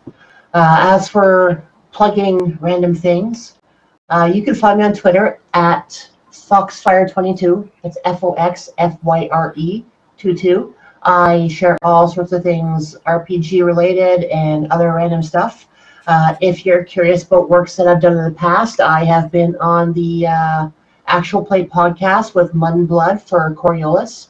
That could be found at mbcast.co, and then just navigate through the site and find a Coriolis Actual Play. That was a ton of fun as well for the 12 episodes that we did. And that's kind of all I got for now. Cool. Luke, how was your moment in the woods alone and afraid? Yeah, sad. It was sad. First time trying to possess somebody, had a 90% chance to succeed and got a crit fail. So, unfortunate, sad times, but it was fun. I'm looking forward to getting to try that again and hopefully not failing. But yeah, it was the roleplay session, as always, tons of fun. So I'm looking forward to more of that. And I don't have anything, as you guys know. You can send fan mail to yogzula@gmail.com. I do read all of my fan mail that's sent to me. So yeah, feel free. So far, none. Last and I think often least, we have Sean. Sean, how was your session? Did you have a good time? I had a great time. I think we've delved into the psyche of Lothar a little bit, and it's a very lonely place. He has no real friends. I seem to play these characters a lot. Johnny no mates, as the saying goes. But As everyone got to see when we reason. introduced your old character as well, right? We brought back your Yeah. Good old punchable Raffaello. No one likes it. Bit racist. Yeah, that was it's good fun. Yeah. It's good having that foil in a party, right? Yes, and you do that role so very well. It's like, because there's something, I don't know what it is, Sean. There's something about you that it's like role playing assholes, which are 100% punchable, because comes naturally to you. I don't know why. It's just. I think the great twist on Lothar is that he's he comes across as an asshole, but he knows people, right? So like he knows how to press buttons because that's how people are, and he thinks they're assholes because of it, and so he looks like an asshole. But yeah, no, I had a great time. You all can do me a favor by hitting up everybody else around here. I don't really do social media because I'm a bit of an asshole. That's part of having no friends, right? I had a great time, guys. I enjoyed getting to do some role play and really get to learn the characters. And it was cool just having almost entirely social encounters. For my part, you can check me out on Twitter _Boganova_, and the aforementioned Mud and Blood podcast, mbcast.co. We talk about dark gritty games just like this one.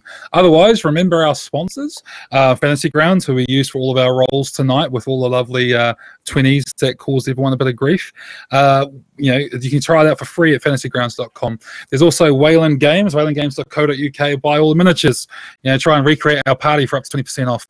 And then last but not least, there's also Tabletop Loot, who sell cool dice, give away cool dice, all that sort of stuff. And who doesn't want fucking dice? Isn't that why we do these RPGs? So we can just use it as an excuse to buy pretty dice. I know that's why I've got so many fucking dice. Otherwise, check us out. This here every week, 11 p.m. Eastern Time, Saturday nights. You can also check us out YouTube, where we have these videos going up weekly. Just come say hi. We're active in the Encounter Roleplay Discord. We're all over social media. Come and tell us what you think. Tell us if we should have gone with Seofin's idea. Tell us if you think Boom really is blight marked or whatever. And let us know what you think's coming next. That's been us this week, guys. Thank you so much. See you next week. Have a good one. Later.